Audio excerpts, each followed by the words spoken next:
All right, good evening, ladies and gentlemen. I hope everyone's doing well tonight.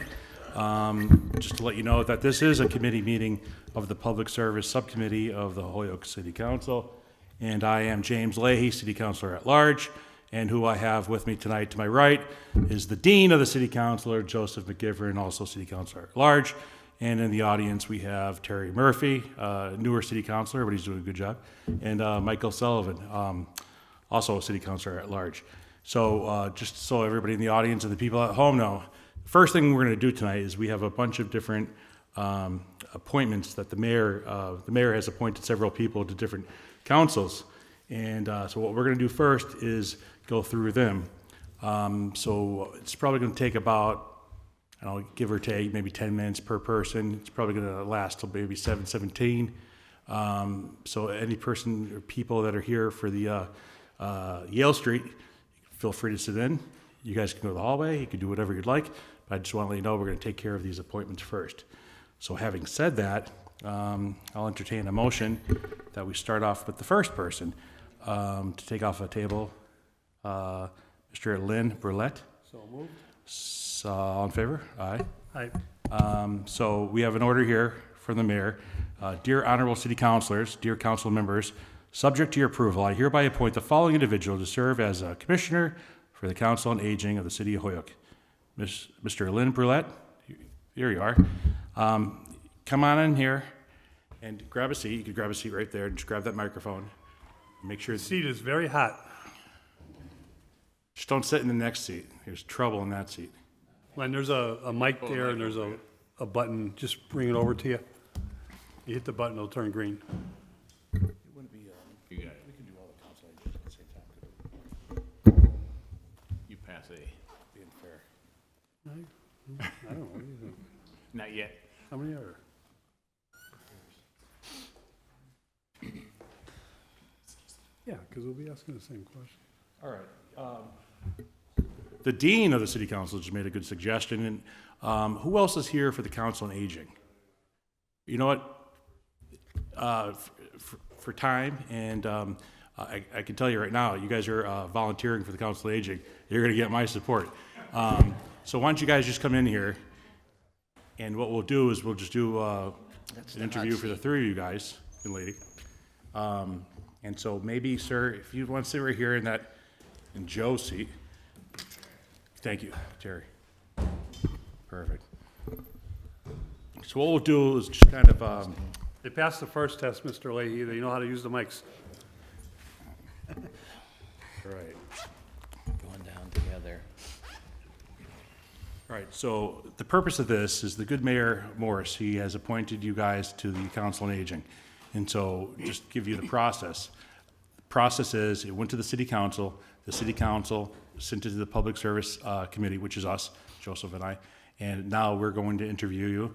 And it's a basic interview, just making sure, we just want to find out kind of your background and why you want to be on this and what makes you think that you're a great fit for this position and that sort of thing. Then you can ask us any questions you guys want.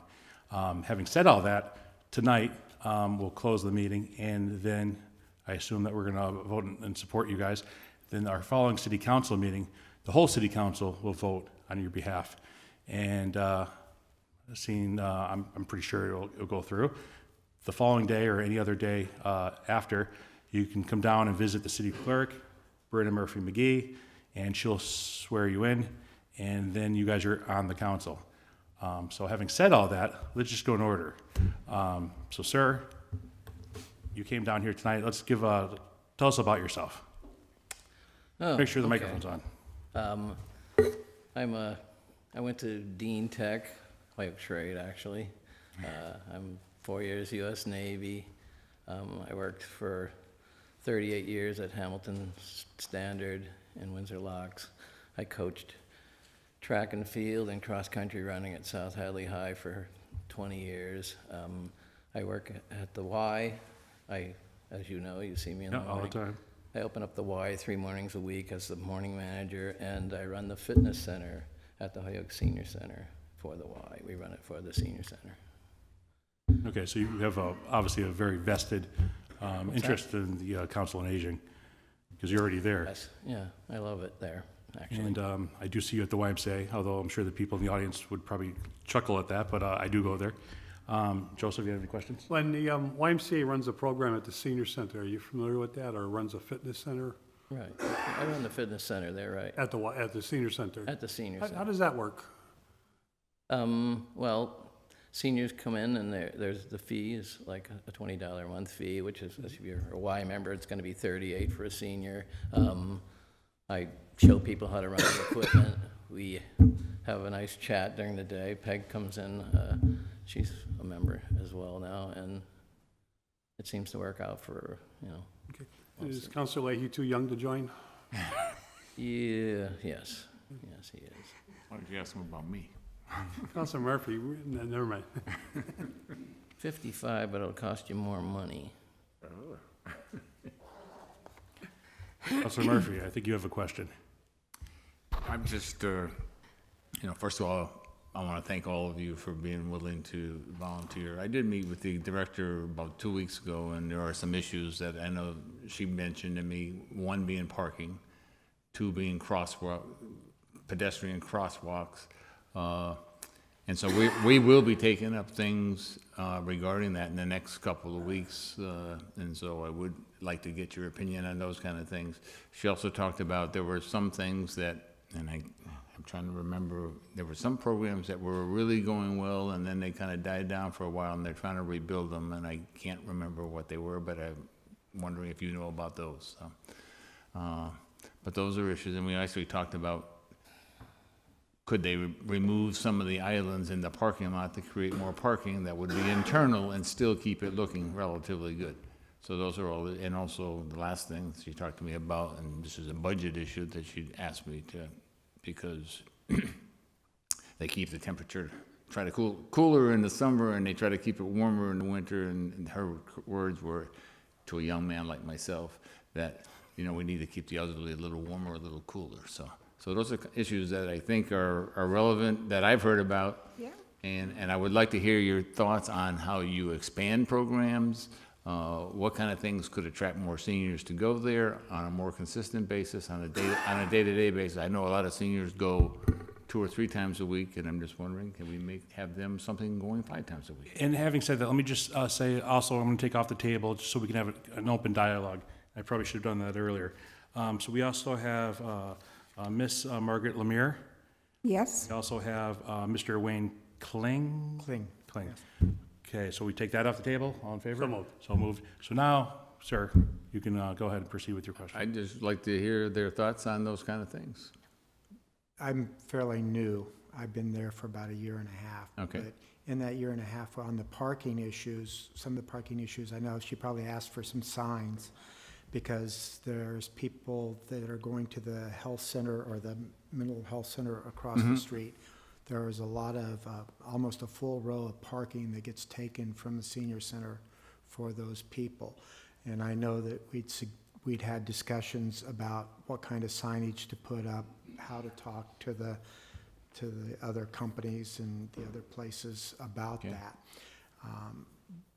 The snow when you're talking about snow removal and things that it's pretty expensive to change that. If it got the funding, that would be great. But it is growing. I mean, in the 1.5 years I've got there, when I first started, the parking was open. There's probably 2 to 3 days a week that you're parking now on the side streets coming into it. So it is definitely for the seniors, making it from 8 to 4 when the senior center is open, maybe parking and having a conversation with the people that park there that aren't supposed to park there might help that a little bit. Okay, thank you. I know one of her concerns were people having to park on side streets, and specifically trying to cross Beach Street at Hampshire Street. Another one of those things, yes, on the crossings. The other thing that I've discussed with her in the time, even though I have no voting right, I've been attending the meeting since January. There, with the cooling and the heating, they had a lot of problems with the programming on the systems. My background, I have 20 plus years in the Navy. I retired. I have 33 plus years as a plant engineer, maintenance manager. I've been retired 2 years. Last 12 years before that, I spent 5 years at Smith & Wesson, 5 years at Life Foods up in Turner's Falls, and 2 years at Sealed Air here in Holyoke. I offered to help work with her, but I think she's working with Mike McManus on that and getting that straightened out. But it was Yeah, really. we're gonna have a meeting on all of those issues, because, I mean, I know that she made them very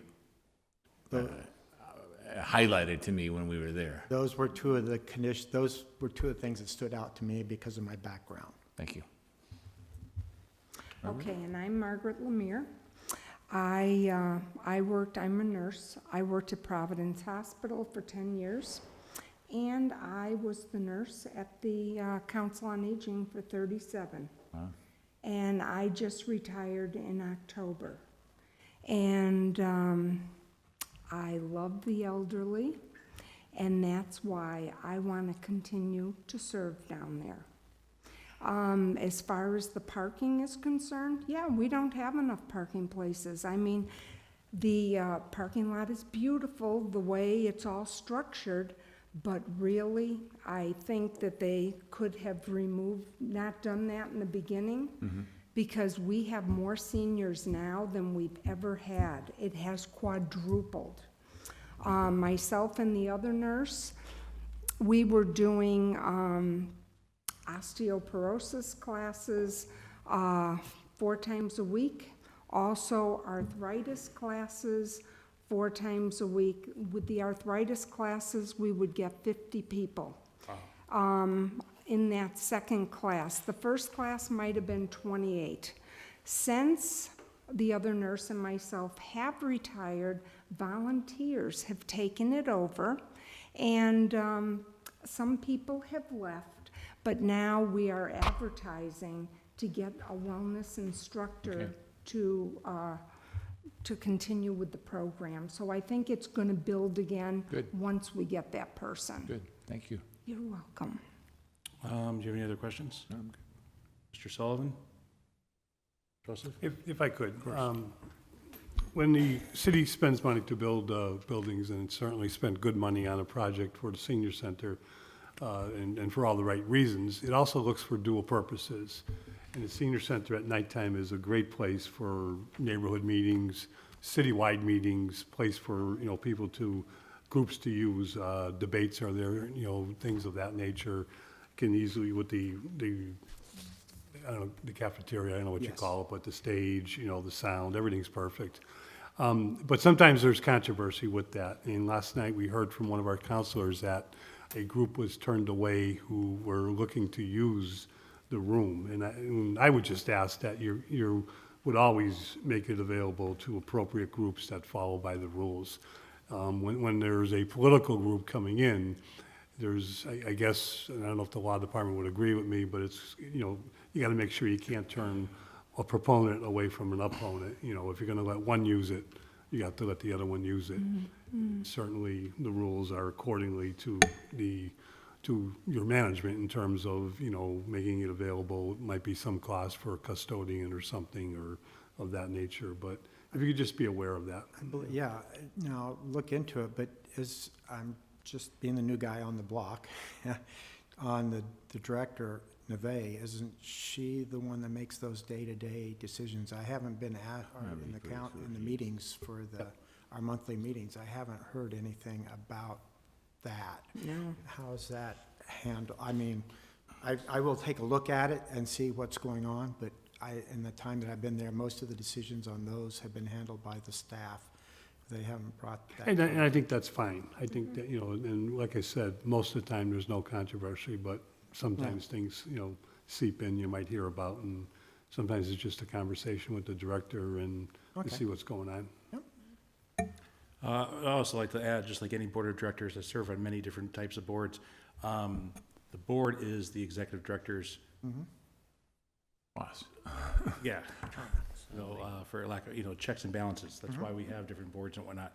So if you see something, and I'm not saying anything particular with this, I'm just saying in general with any board, if anything that doesn't pass the smell test to any of you guys, obviously bring that up. And if you don't want to bring it up there, you can always talk to any city councilor, and we can certainly help you. And Michael had a question? Yeah, just curious, have you had any complaints from any of the seniors about any activities or any harassment of any type coming from the Chestnut Street area there, or from, I know there's a couple of buildings that are under watch with the Problem Properties Group right around the corner from there. Has that presented any issues or problems over at the senior center? I do greeting. I sit there at the front desk, and we've had a couple instances, and I only do 4 hours a week on a Thursday right now. But during that time, we've had several instances over the last year and a half of, if you want to call it panhandling, people walking through. We've actually had them come in to see if they could get something from the cafe, that type of thing. It happens with what's going on in the area. Nothing that I have seen physically in that time frame. They talk more than, it's more interruption. That's what we hear about on people out in the parking lot being stopped. And no problems with car break-ins or anything like that? I haven't heard of any. I've never heard of anything No. like that. Okay. Not during the daytime. I mean, it's pretty much empty after 4 o'clock, so nothing, if there's any parking there, it's other people. Okay, thank you. Could I just make one comment? I knew you would. Go ahead. I just want to endorse what you just said, because, and I've been in organizations where I've seen trustees basically be a rubber stamp. And I would challenge you and encourage you to think out of the box. Think, this is something, why is it going this way, and could we do it another way? And if you do that, to me, you become a much more valuable board member, and you're also going to make your organization that much better, and you're going to make your director that much more expanding their thoughts and not being comfortable, because I have seen it in many organizations where the director or the president or whatever you want to call that person, the board just constantly just rubber stamps it. They just get it. That's what it is. That's all we're going to ever do. And so I do encourage you, along with Councilor Leahy just said, that would be an important contribution that you can make. I guess in closing, are there any, I'll go down the, raise your hand if you have any, but is there anything that you'd like to see differently at the Council on Aging, either in programs or in management type? Is there anything that's going well, anything that's not going well? Is there anything that stands out to you guys? I think most things are going well. Of course, one thing is the woman that ran the volunteers, where they're about to hire somebody new because she's gone. So that's going to be an important thing.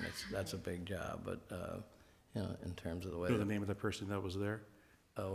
Nice Carla, that was the chief's wife. Okay. Yeah, she did an awesome job. But She did a good they job. moved to Carolina. But that's a big job right there to just get the right person in there. And I'm sure there'll be a lot of people that apply for that. Excellent. All right, so now it's your time. If you have any questions for us, anything in particular, we can certainly answer them for you. Any questions? No. No? So having no questions, I'll entertain a motion to confirm. Second? And all in favor? Aye. The ayes have it. So what happens now, this will get processed, and this will go to our next city council meeting, which is 2 weeks from last night. And I see there's no issues. I can't promise anything, but I'm assuming. And then the following day or days later, you come get sworn in, and then you can be an official voting member of the Council on Aging. And I do want to say that I applaud you guys for stepping up and volunteering. It's a Council on Aging in the city of Holyoke is essential, whereas our demographic is shifting that way. If it hasn't been that way in a long time, I think it has. So I applaud all you guys. Thank you very much. Okay, Thank you. Have a good night.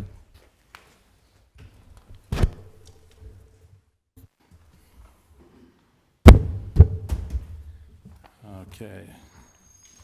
Moving along, now we have entertained a motion that we take off the table, a mayoral appointment of Miss Myriam Quinones to the Holyoke Housing Authority Commission. Make a motion to remove from the table? All in favor? Aye. Ayes have it. Come on down. How are you tonight?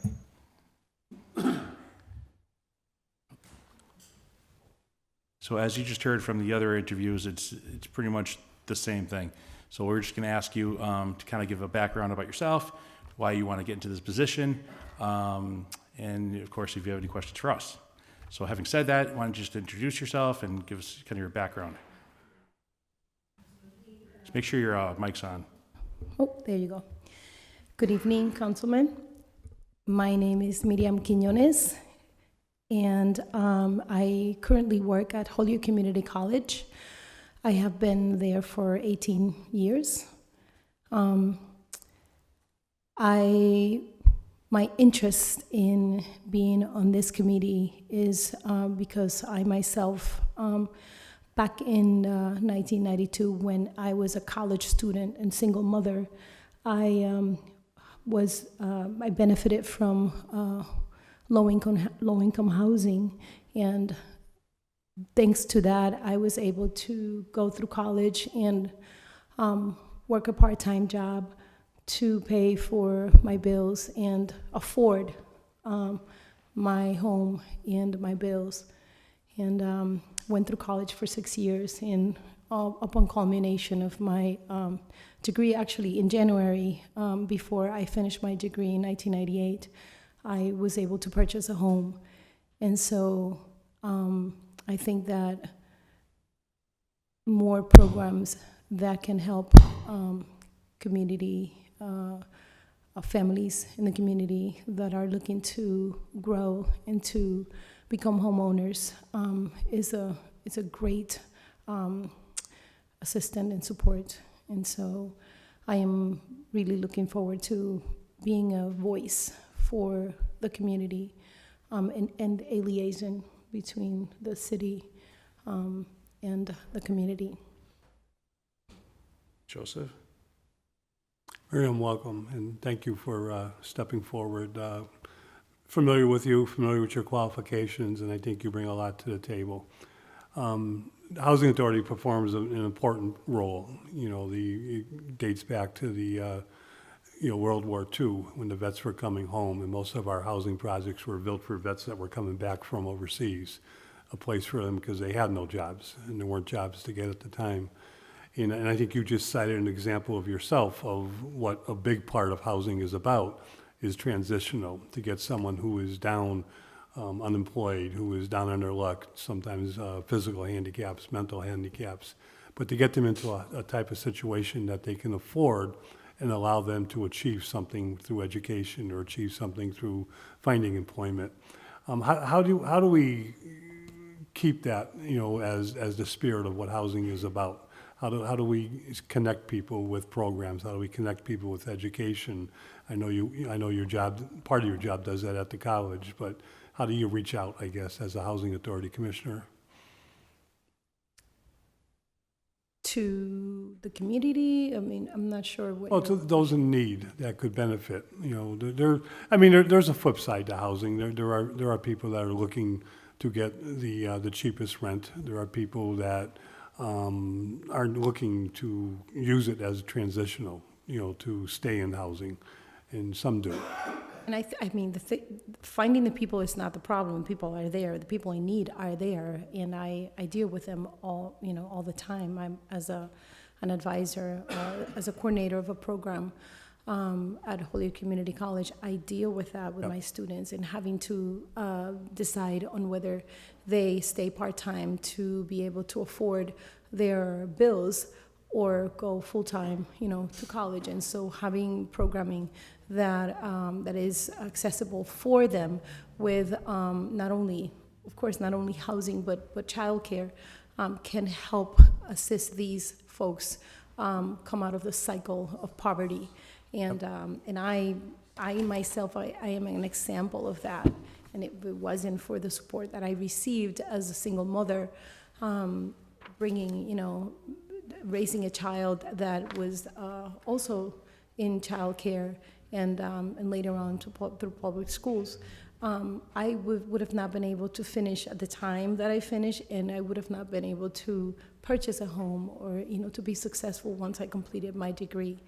And so I'm really looking forward to looking at programming that can support folks that are looking to do that transition, that are all they need is that kind of support.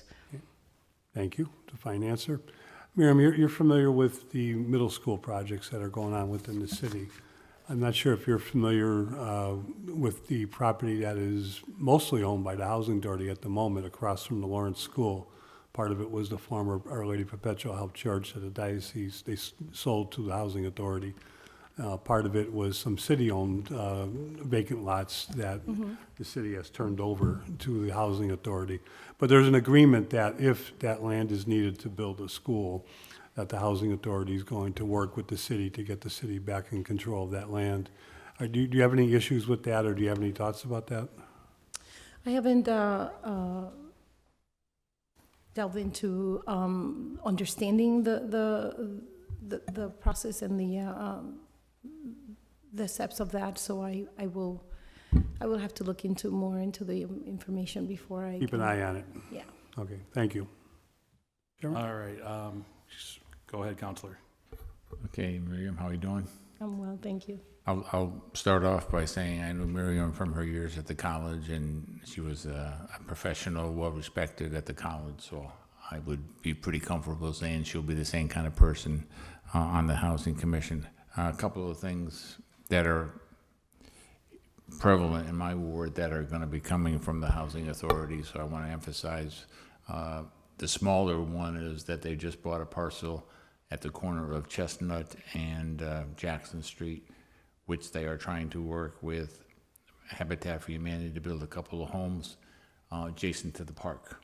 So I would encourage you, as you get on, to provide a incentive push to the director who's inclined to do the project, but I would like the commission to make sure that, look, this is something we got a chance to really make a difference in that neighborhood and start to change the appearance, start to make it more secure, start to increase the value of the houses in the area. So I would encourage you, when you get on, to take a look at that and find out where it's at and how it can be moved forward. The other one, which is even more prevalent in my district, is the South Holyoke Revitalization, which obviously they're trying to come up with the name, and they haven't come up with the name. I think Revitalization sounds fine to me, but I'm hoping at my age they will revitalize me, but you never know. But, that is going to be a couple of things, as I see it. There's going to be chances for home ownership.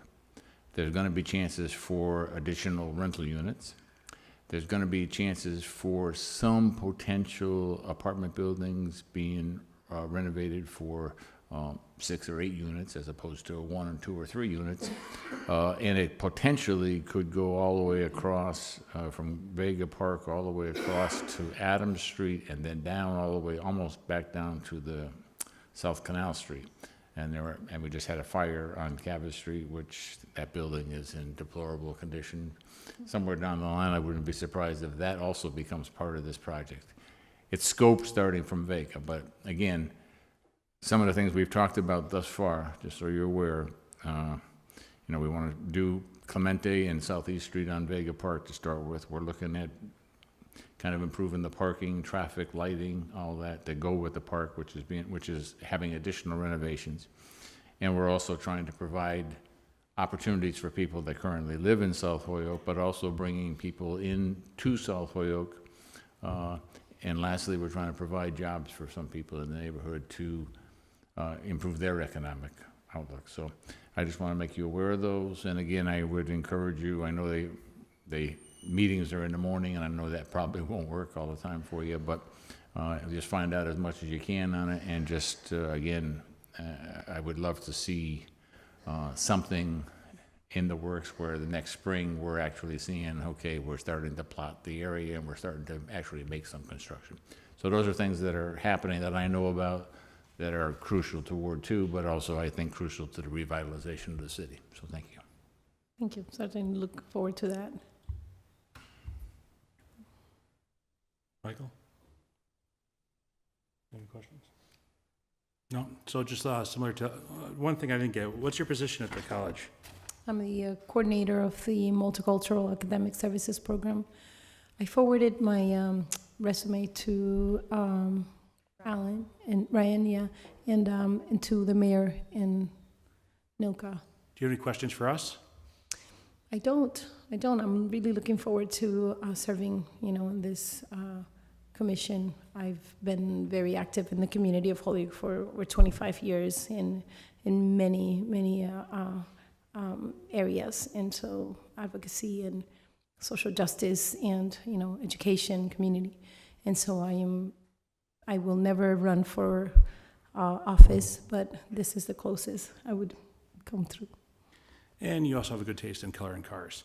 We have the same car. So having said that, I'll entertain a motion. Make a motion that we confirm the appointment of Myriam Quinones to the Holyoke Housing Authority and forward that recommendation to the full city council. All in favor? Aye. Any opposed? No. Okay, perfect. So thank you very much. So Myriam, if once you're confirmed by the full city council, if you call Brenna, you have to go in and get sworn in before you can Sure. officially So vote. come back. No, you don't have to, you just go to Brenna. You don't have to come back Okay, to us. Brenna, all right, perfect, Yeah. wonderful. Thank you very much and have a good night. Thank you. I was just told by Ryan, our administrative assistant, that this is not being televised tonight. I'm not sure why. Maybe, does Ryan have an update on this? On why it's not being televised? It's an audio-visual problem, I have no idea. Audio-visual problem, okay, interesting. All right, so moving along.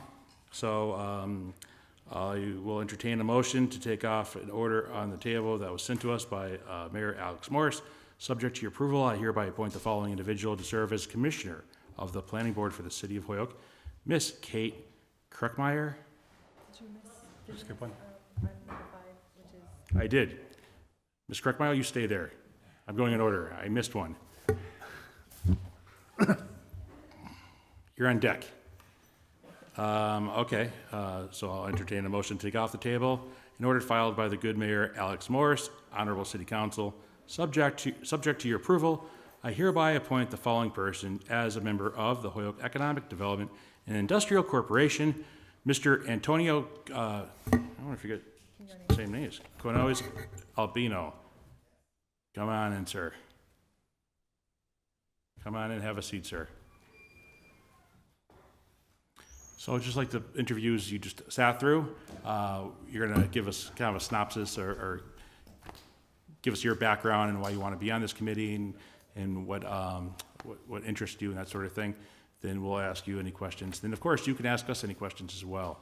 So having said all that, give us your background and that sort of thing. First of all, I'm new in here. I'm new to Holyoke. I've only been here almost 2 years. Came with my family after the Hurricane Maria. And so I've been working at the Holyoke Public Schools. My wife also works at the Holyoke Public Schools, and we're calling Holyoke our home now. I'm also a college professor at AIC. I've taught at the University of Puerto Rico. I'm a business professor. I've taught in the Illinois Tech in Chicago. So I've been teaching business most of my professional life. I've also been an accountant, and I ran a small business in Puerto Rico. And the business that I ran was my family business. I come from a low-income family. Both parents had 2 jobs, but my dad always wanted us to go to college. And it wasn't until he got a small business loan, he could open a business, and he sent us all to college, and he's created jobs. And I wanted to give back to Holyoke, because Holyoke has been great to us after the hurricane, and I was thinking, what's the best way to give back? And my business background, and I saw this position at HEDIC, and I know they have a loan program, and just like my father was able to, create jobs and send us to college, I want to help out future small business owners. That's why I want to be part of HEDIC. Perfect. Joseph?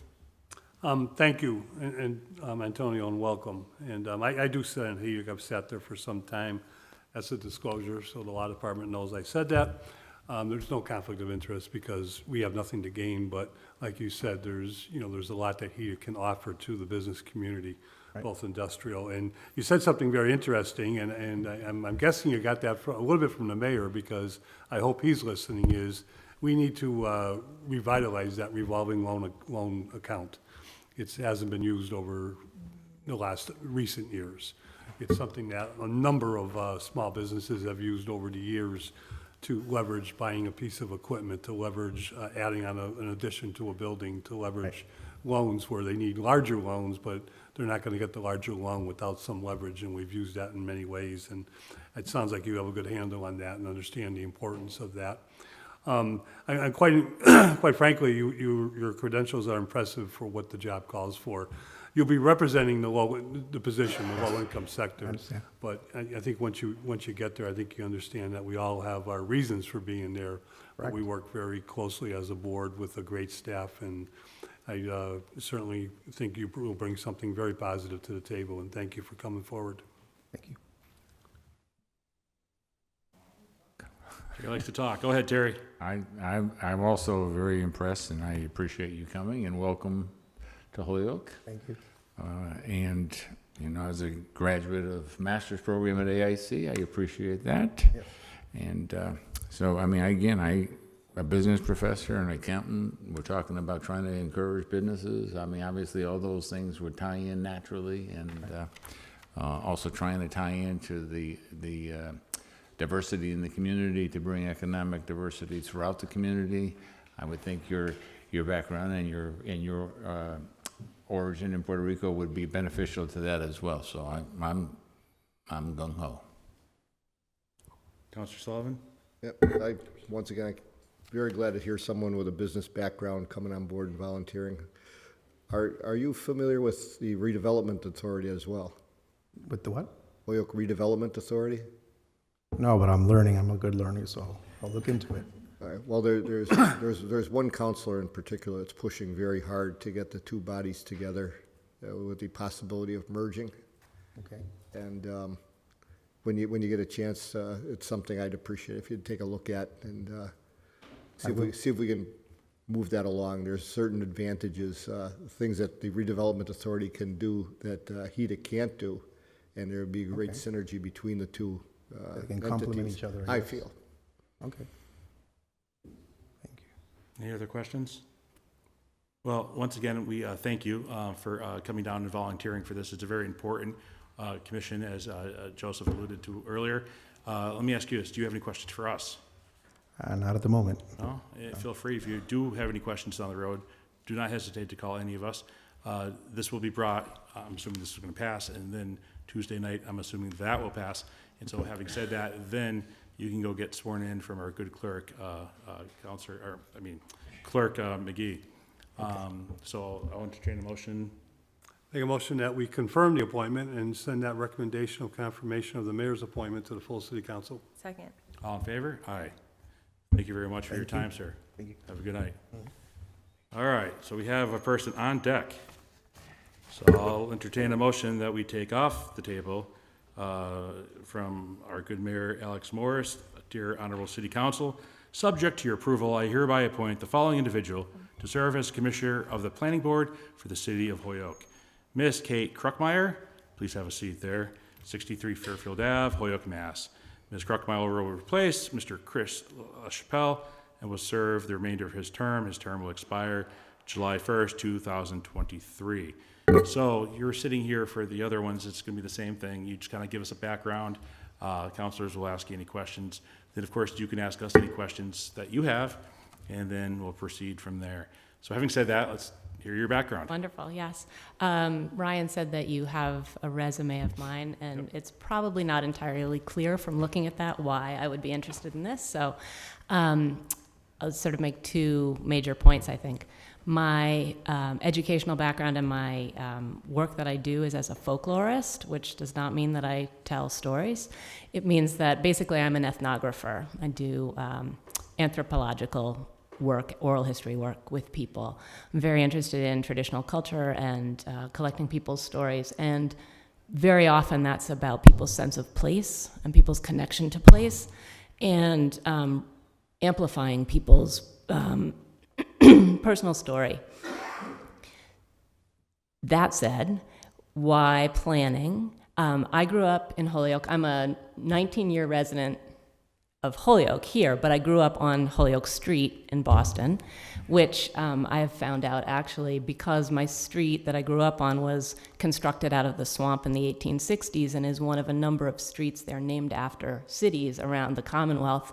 The street that I grew up in, I believe, in fact, was named after the city of Holyoke. So I grew up there with parents who were very involved in the community, and my father's an architect who's been very involved in city planning. Over the course of my lifetime, I have spent innumerable hours at the dining room table and on vacation as a child studying city planning sort of by osmosis. So I'm not a professional in this area, but it's kind of the air that I breathed growing up and something that I continue to learn about every day.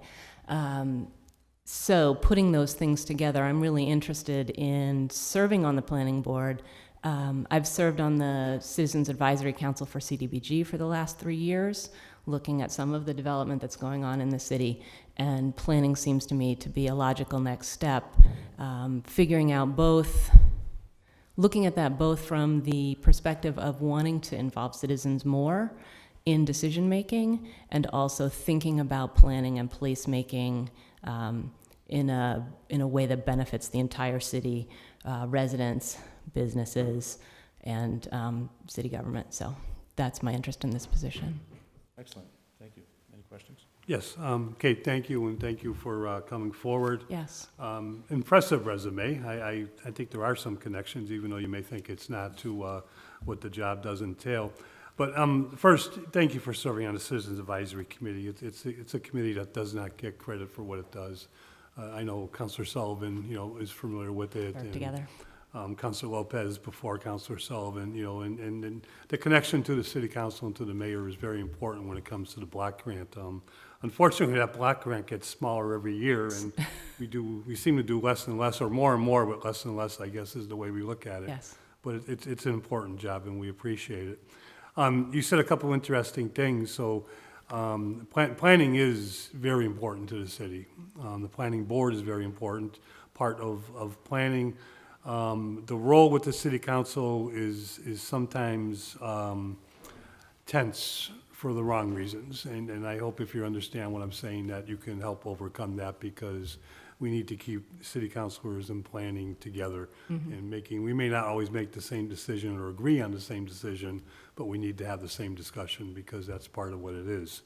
The other thing you said is really intrigued me is because it seems like yesterday, but it was really 20-something years ago, I sat on the master plan committee. The city had some extra money, got some grants, and did a master plan that it's still used, but it needs to be updated. Yeah.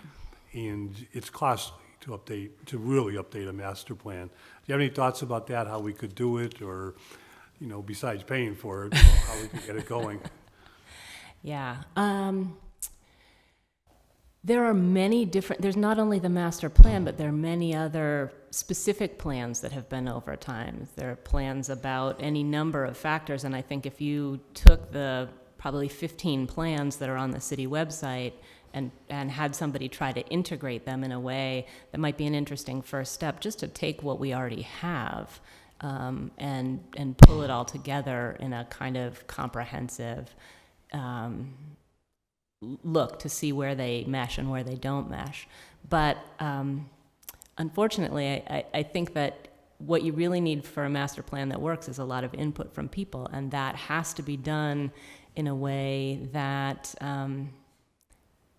engages people, and that takes time, and time usually means money.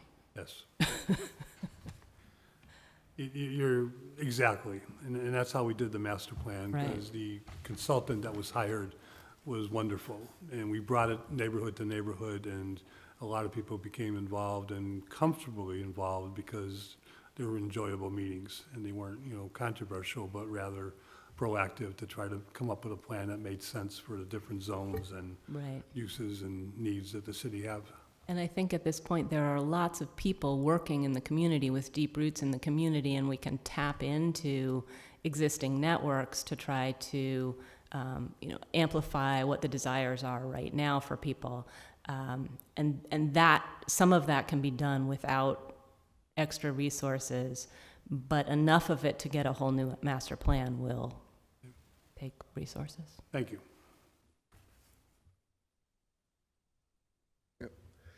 Welcome, Kate. Thank you. Good to see you again. Good to see you. One of the things, I've been to a couple of planning board meetings, and one of the things, you know, I hear, not only I see myself with my business background, but I see from people going before the planning board is a need to streamline or speed up the process. I've seen some people have to go back where public hearings have been continued 5, 6, 7 times on the same subject. Do you have any thoughts on what can be done to speed up or streamline or make easier the process for people trying to do projects in Holyoke? Yeah. I think I've been sitting in on the planning board meetings for 6 weeks, a month and a half or so, just to kind of come up to speed as quickly as I can. It seems to me that the staff is doing a really great job trying to get people prepared for the meetings, working a lot behind the scenes to help make sure people come to the meeting with as much as possible. But I know that timing doesn't always work out for that. And sometimes there really is a need for people to have people go back and fix something. But perhaps there are ways, and having not actually sat on the board yet, I don't know this, but it seems to me that there are ways that might be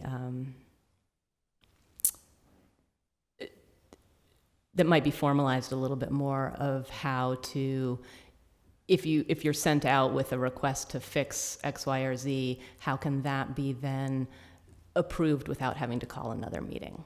You know, perhaps there's a way to do check-ins to show that you've solved an issue that the board has asked you to solve in order to get the permit out the door before the next meeting. Yep, no, that's good to hear that you're aware of that.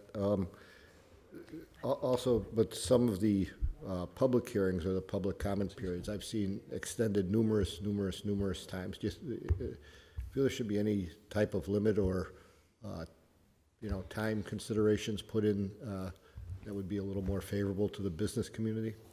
What I would really like to see, and have, as not being on the board now, I don't know how easy it would be to arrange this, but really my vision would be to try to figure out how to get people in to the planning process earlier. So rather than curtailing people's ability to comment, I'd like to try to move people's ability to comment up. Because I think if we can get interested community members in on the planning process early, then we can address their concerns and get them on board with whatever's happening, if that's possible, at an earlier stage, so that it doesn't come to a kind of 11th hour crisis because people have just realized that this project is going to happen and feel they need to make their position known. But if they knew that 6 months ago and felt that they had been able to have their concerns addressed by the planning board, the business owner, whoever, the developer, then we could move this process along perhaps more quickly, but also in a way that makes everyone happier. Good answer. Thank you. I also want to let the people at home and everybody in the audience as well, that both Councilor Lisi and Councilor McGee are also here with us. And having said that, Councilor Lisi. Thank you. Thanks for coming down, Kate. Thanks for putting your name out there. I'm really excited about the idea of you serving on this board. I'm just going to put it out there because I've been a long-term member of the ordinance committee and we work very closely with the planning board. I think one of the best ways that we could expedite the process, the permitting process that comes through the planning board is by, I think this touches on what Councilor McGivern was speaking to earlier, is really getting the two boards to work hand in hand. There was a point in time where both committees, both boards, ordinance committee and the planning board were meeting together. And so we actually cut down the number of meetings an applicant has to go through by half. If they can, talk to both bodies at once and get the same information out to both bodies at one time as opposed to duplicating those efforts. I think Gary Rome holds the record of attending, I think he told me it was 18 something like 18 or 21 meetings between the two boards just to create a sign ordinance and then get the permit for the sign ordinance. So yes, there were two steps there. One was creating the ordinance, but then, Right. and then one was actually granting the permit, but still 18 meetings seems excessive. And does. in order to be business friendly, we need to do what we can to move people along through the process. That being said, the planning staff does provide a lot of technical support for how to keep people Right. moving along, but then there's also the balance that needs to be struck with neighbors and neighborhood concerns. And from my own experience, again, I feel that the planning board has a lot of tools that they don't always make, they don't necessarily bring to bear on a particular project, because I think we do feel like we have to kind of tread around businesses that are coming into the city. But we do see a lot of businesses coming through, and if we could do our job to say we're following the letter of the law, we're moving you through quickly, but we also expect you to meet these certain standards that are written into the ordinance already, but really ask people to step up to meet those standards. I think it's just fair, because the codes are there to use. It helps them move through the process, and it also helps us make sure that we're getting high quality product. Yeah. So I just wanted to offer that. So you're in this new role. You may perhaps, again, to use the language that Councilor McGivern was using, extend an olive branch of some sort and say we should be working together more closely again. As a new person, there's always a ramp up of understanding what's going on, but I think there's also opportunities when someone new comes on to rethink. Yeah, thank you. Thanks. Councilor Murphy. Yeah, first of all, thank you for previous volunteering and now for your current volunteering. I'm just going to offer a couple of points in terms of caution to look for and make sure that these aspects of planning are being thought of. And it relates to, we have, obviously, the cannabis industry is getting a lot of attention.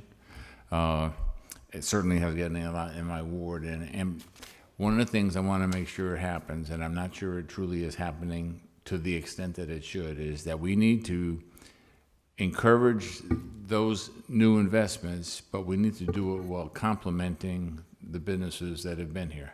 And I think there are times we are so encouraged to get some other business coming in that we're not truly hearing the concerns of the businesses that are neighbors or are going to be neighbors.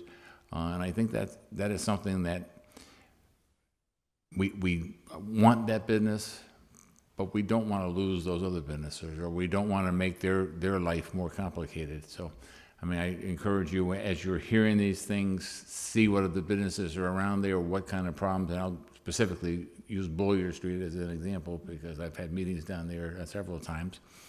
And, you know, the early thought was there won't be a problem, but now there are concerns, and I think those concerns, in reality, they should have been addressed in the beginning. So that's just an example, and I just encourage you, in all the areas that you look at, you're not looking, you want that business, you want that development to take place, but we want to make sure it does complement what is there and not deter from what is there. So Absolutely, and I think we need to make sure there's a feedback loop so that we know what the issues have been that we've already identified or that have been identified in the community, so that that's a known quantity when we're looking at future planning decisions.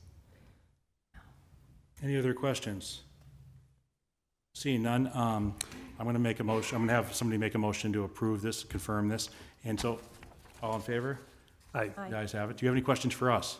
I don't think I do. I've had lots of questions answered by planning board and the staff, but you know, I welcome further input from people about what they see. My only comment is I think you might be on the wrong board. You're going on the planning board. Looking at your resume and the amount of money that you made on a book fair, I think maybe you should be over at the school department because you made a lot of money on the Smith College book fair. Well, I made a lot of money on that book fair, but that doesn't tell you how many volunteer hours I put in to make that amount of money for the book nonetheless. So thank you very much tonight. So what's Thank going to you. happen is the following Tuesday, or next city council meeting, we're going to vote on it, and I don't see any issues. So after that, you can come down and see our good Madam Clerk Yes. and get sworn in and sign your name in the good book. Thank you. And if you do have any questions down the road, feel free to call any of us. Absolutely. All right, have a good night now. Thank Thanks. you very much.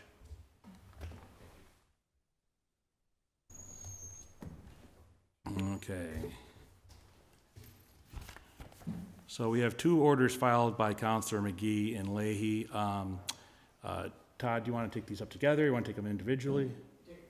Take them up together? Okay, so I'll entertain a motion, and I'll read. Motion to take items 7 and 8 off the table? Second. Okay, all in favor? Aye. Okay, I'll read the first one, introduced by Counselor McGee and Leahy. Order that the State Rep Vega and Senator Humison request a moratorium on group home projects in the city of Holyoke, and request that the group homes be evenly placed throughout the Commonwealth. This is a request from several constituents. Second one, introduced by Counselor McGee and Counselor Leahy. Ordered that the Law Department, Building Commissioner, Mayor, and Board of Health review the MHA project at 11 Yale Street. Please provide the city with an opinion on the project if it violates the Dover Amendment, or if the project goes outside the scope of the amendment. Please see the McLean Hospital Corp versus Town of Lincoln. Also provide the city with guidance on the city, guidance on if the city has any authority over such projects. This is a request from several constituents as well. Just want to do some housekeeping prior to that. The mayor is away this week, so he couldn't come. Senator Humison is down in Boston, and he had a caucus today, and he said this was brought up. I'm not sure the results. Our good state rep, Aaron Vega, said he's going to hustle here. He what? He's here. Oh, he hustled. All right, there he goes. He made it fast. Okay, and we got an email at 4:13 today from our Board of Health, Sean Gonzalez, that he has a family commitment, and I asked him to send us over something, and I haven't received it yet, so we can discuss it. So Mr. Chairman, if I can make a motion to suspend our rules to allow Rep. Vega and our city solicitor to come in and join the discussion. All in favor? Aye. All right, guys have it. Come on down. Amy, okay.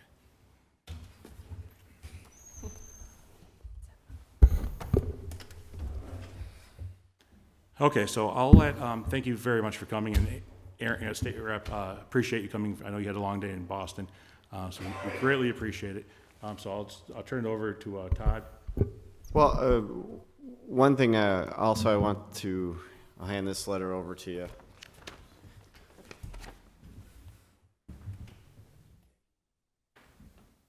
Damien? We also have our building commissioner here as well, Mr. Cote. Please have a seat, sir. So we had Councilor Leahy was there. We had a Ward 7 meeting, Alice Corshane from the school department, myself, of which several constituents came down trying to get details with regards to 11 Yale.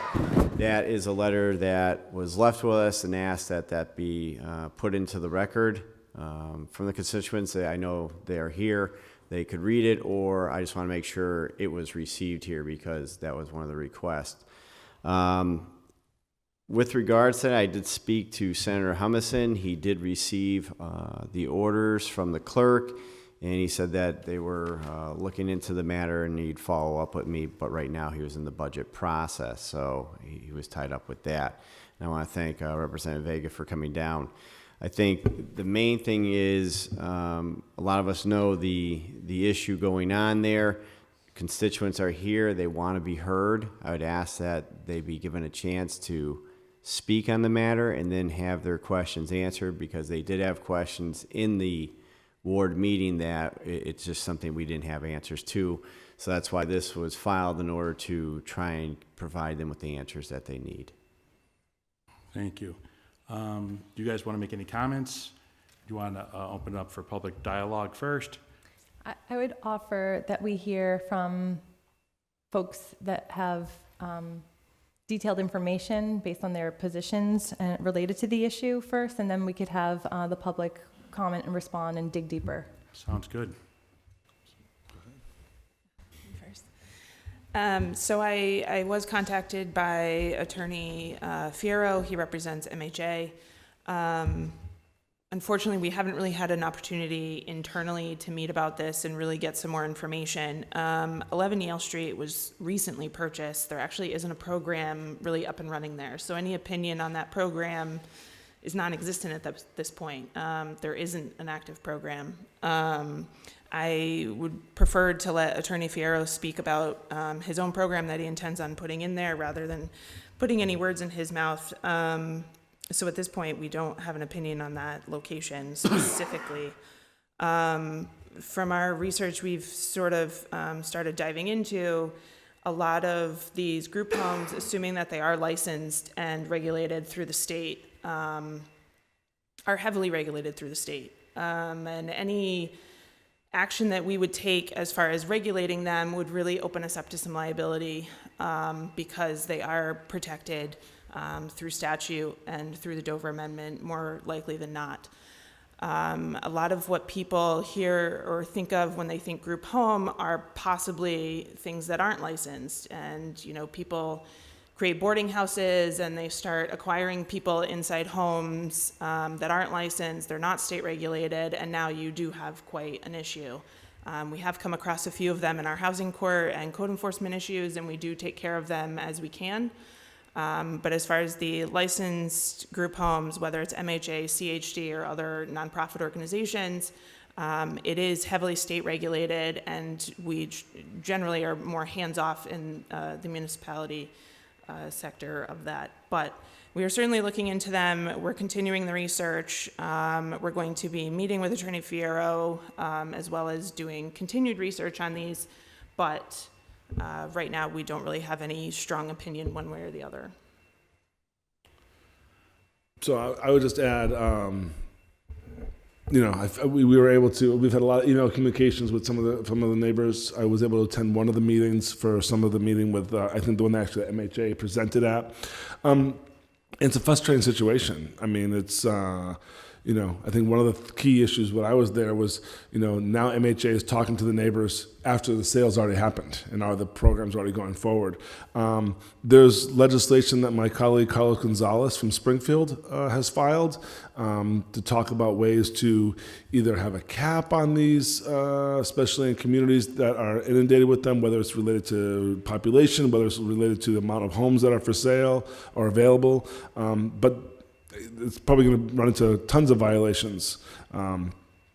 We also want to see, ways to make sure that, the loss of tax revenue is covered. Thankfully, in this one instance, and I can't speak for any others, the MHA is making a gesture to the city, not in writing, but a gesture to the city to compensate the $11,000 that's lost in tax revenue. And, it's a beautiful home. And so I think the fear is, what will happen to that home, 10, 15, 20 years down the road if this program continues or doesn't continue? Is it going to be resellable? Is it going to be able to be a family moved back in? Or will the changes to the home be permanent enough that it can never be used as a single family home again? And again, this is not something that was on our radar. I mean, it's something that, again, Governor Baker put forth the money, put forth the RFP, and there was, I forget, was it 18 of them that opened up with this procurement of a grant? So one's in Holyoke, a couple is in Lawrence, Springfield, kind of the cities you'd recognize across the Commonwealth. And I believe it's a 10 to 12 year. I don't have the paperwork in front of me, but there's a guarantee of a 10-year plus grant to pay for it. I forget exactly. So there's obviously concerns about what will happen after that. I do think that my understanding, I won't speak for the residents, but I don't think it's about being against this program. It's about the process and the fact that we as a municipality have no real say in this. It was a private sale, and MHA scooped up this house. I think they were looking at a number of houses, and this is the one that came to fruition. So, again, didn't come onto our radar until the constituents contacted us. So. Okay, see what I can add. On my end, it's about interpreting, enforcing, and what we've always known is that the zoning, state law zoning 40A is what we have to work with when there's exemptions there, whether it be a farm or in this case a group home. We can't locally change our laws to do anything above and beyond what's allowed by the state. And then the building code treats them about the same, which is single-family home. So in other words, despite the use being a group home, we can't impose anything differently. What the building code says for single-family home, for anyone that lives in a single-family home, it's the same thing for these folks. We've had a lot of these come up over the years, and I could tell you that we've never received a single complaint. So we probably have 50 to 100 of these in the city. People have no idea in most cases that they're next door to a group home. The only reason that we know is that we have to inspect them annually. So we go out and do periodic inspections. It's the only, case where a single-family home gets inspected annually by the city. So their requirements are pretty minimal, but they also, because, I've heard the word state regulated, very strictly regulated, and that's true. They also are above and beyond in most cases. Most of these group homes put in sprinkler systems. They're not required in a single-family home in the state so far to put in a sprinkler system. So they're a lot safer in the end. So I don't have much else to add other than I don't think locally we can do too much right now unless there's some laws changed at a higher level. On that, is that something that Rep. Vega or Senator Humison could change? Could they change those laws? I guess I'll ask you. Could you guys change those laws? Get 81 people to agree to it. I mean, there's be huge. I think changing the law, or I think what some of us are looking at is putting in some kind of caps or some kind of. How do you monitor this? How do you say, a community of 40,000 people that has X amount of homes on the market or available, should only a percentage be available for group homes? That's not part of the law. I mean, changing the law. So, short answer, yes, but that would be a pretty hard lift. Well, the reason I ask you is how many group homes does Long Meadow have? How many does Wilbraham have? How many does South Hadley have? Mm-hmm. The city of Holyoke, is one of the poorest communities in 351 cities and towns, but yet we now have a house that is taken off the tax roll, $11,000. And Mr. Code said there's about 50 to 100 of these, so times that. Mm-hmm. And so I got the report from Damien, I think it was from you. It was from the tax assessor. I believe it was $39 million of property is not being taxed now. Is that right, 39? Yeah. Not just for group homes. Group homes. I don't think it's just group No, it was group homes and all the nonprofits. And the nonprofits, such as the Boys and Girls Club that owns Mountain Park, which I'm the board. HCC. I hear you. The hospital. Yep. I remember being in these seats here when HCC purchased the Grenier's building and trying to pushing the state to say we want to have a public hearing about this. You're taking this business off the tax roll. We love that you're going to expand the nursing program, and they wouldn't even do a public hearing for us on this, to let the neighbors know that this business was being taken off the tax roll and we lost that tax revenue. Yeah. So before we open it up to any people, do you have a comment? Yep, Councilor Lisi. Thank you. So my question is kind of related to the regulations of a single-family home.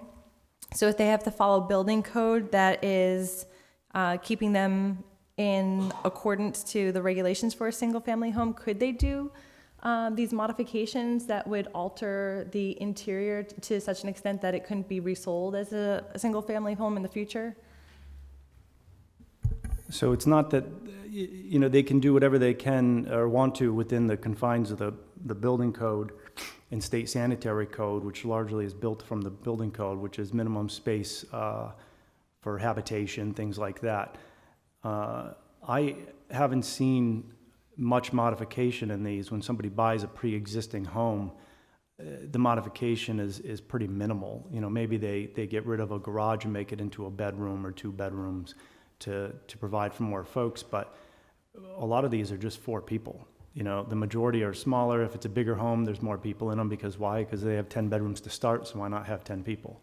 But they're not, largely the renovations are including just putting in a fire suppression system, maybe a fire alarm system, and some lighting, things like that, and a lot of grounds changes. But of course, when they sell it, you could argue that, yeah, they have to change something around maybe because they've put together an office space inside, a very small renovation, but then whoever's buying it gets a sprinkler system.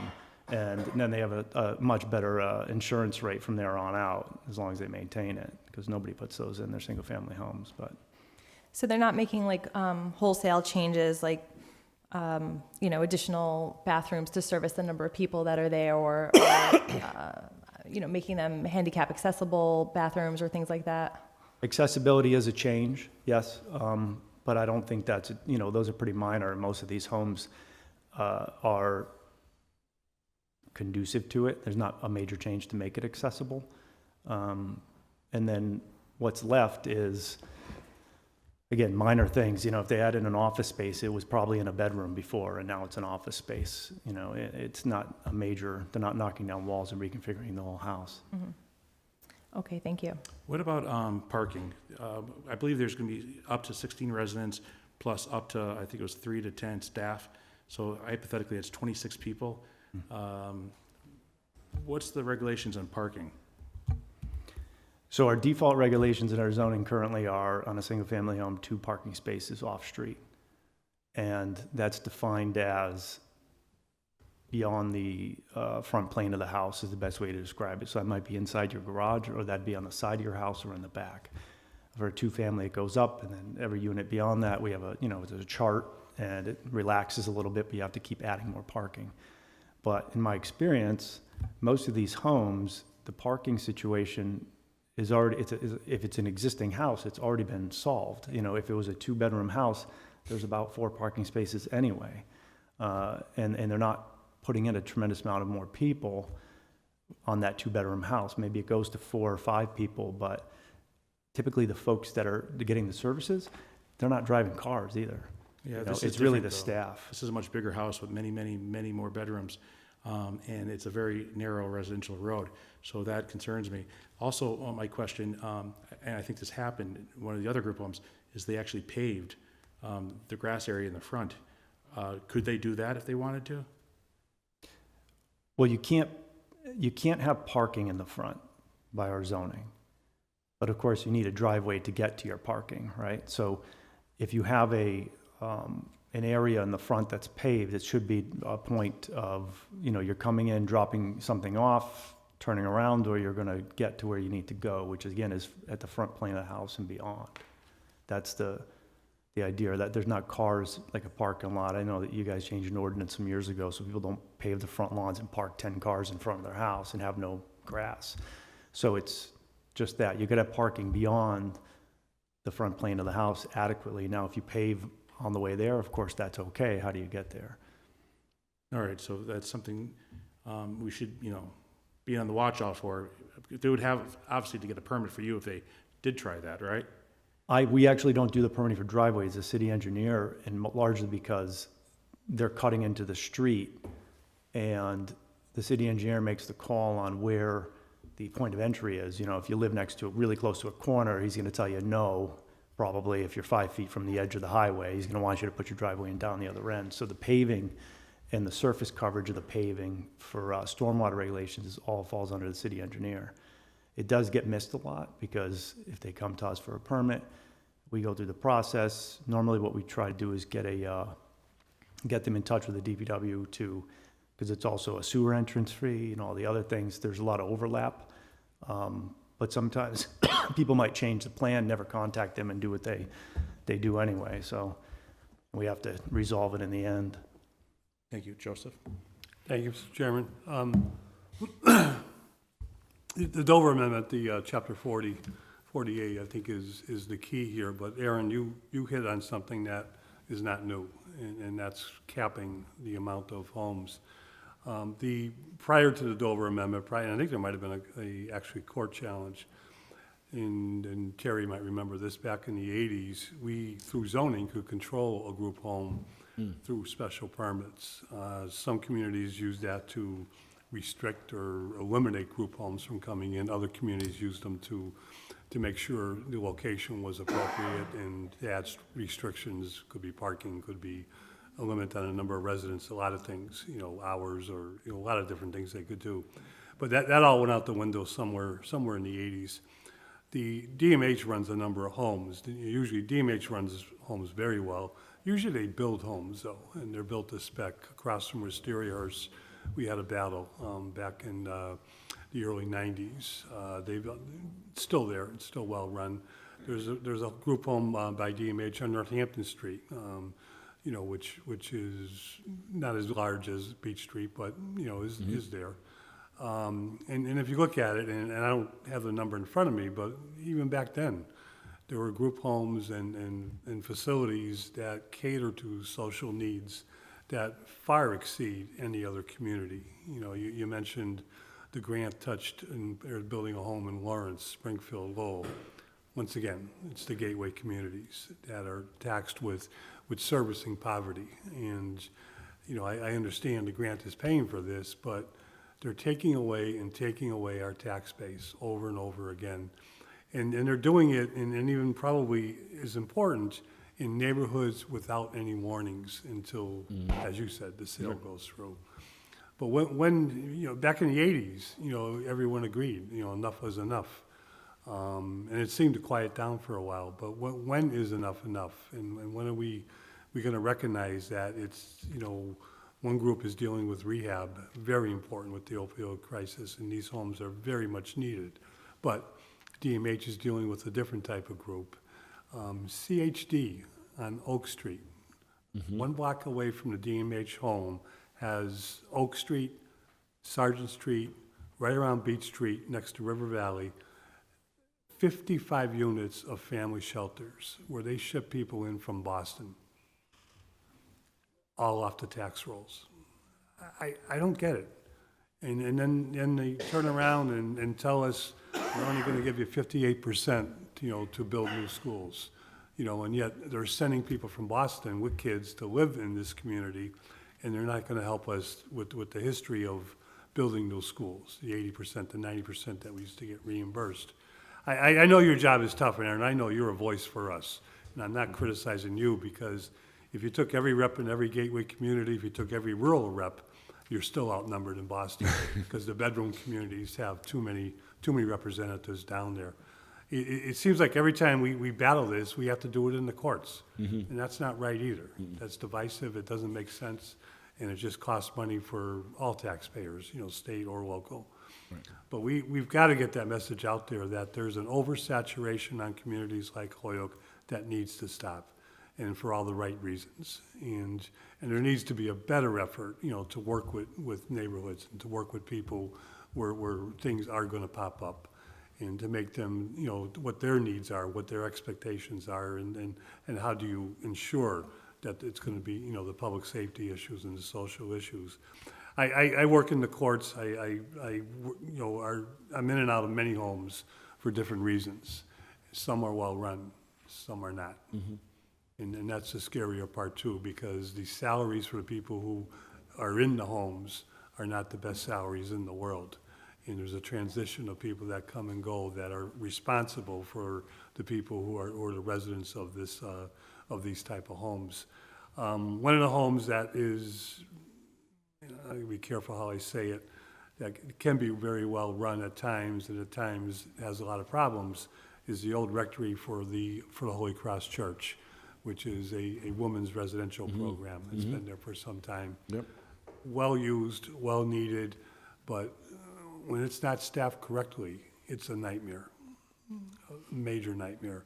And I'm not trying to scare anybody in this room, but just looking for you to be that voice, and I think you already know our concerns. Absolutely. But to be our voice in Boston, because someone's got to wake up, and someone's got to recognize that a gateway community isn't for abuse by bedroom community residents. We're proud owners of homes in this city. We're proud residents, and we deserve some respect as to our choices to live in this type of community, but at the same time, not to be dumped on and dumped on and dumped on.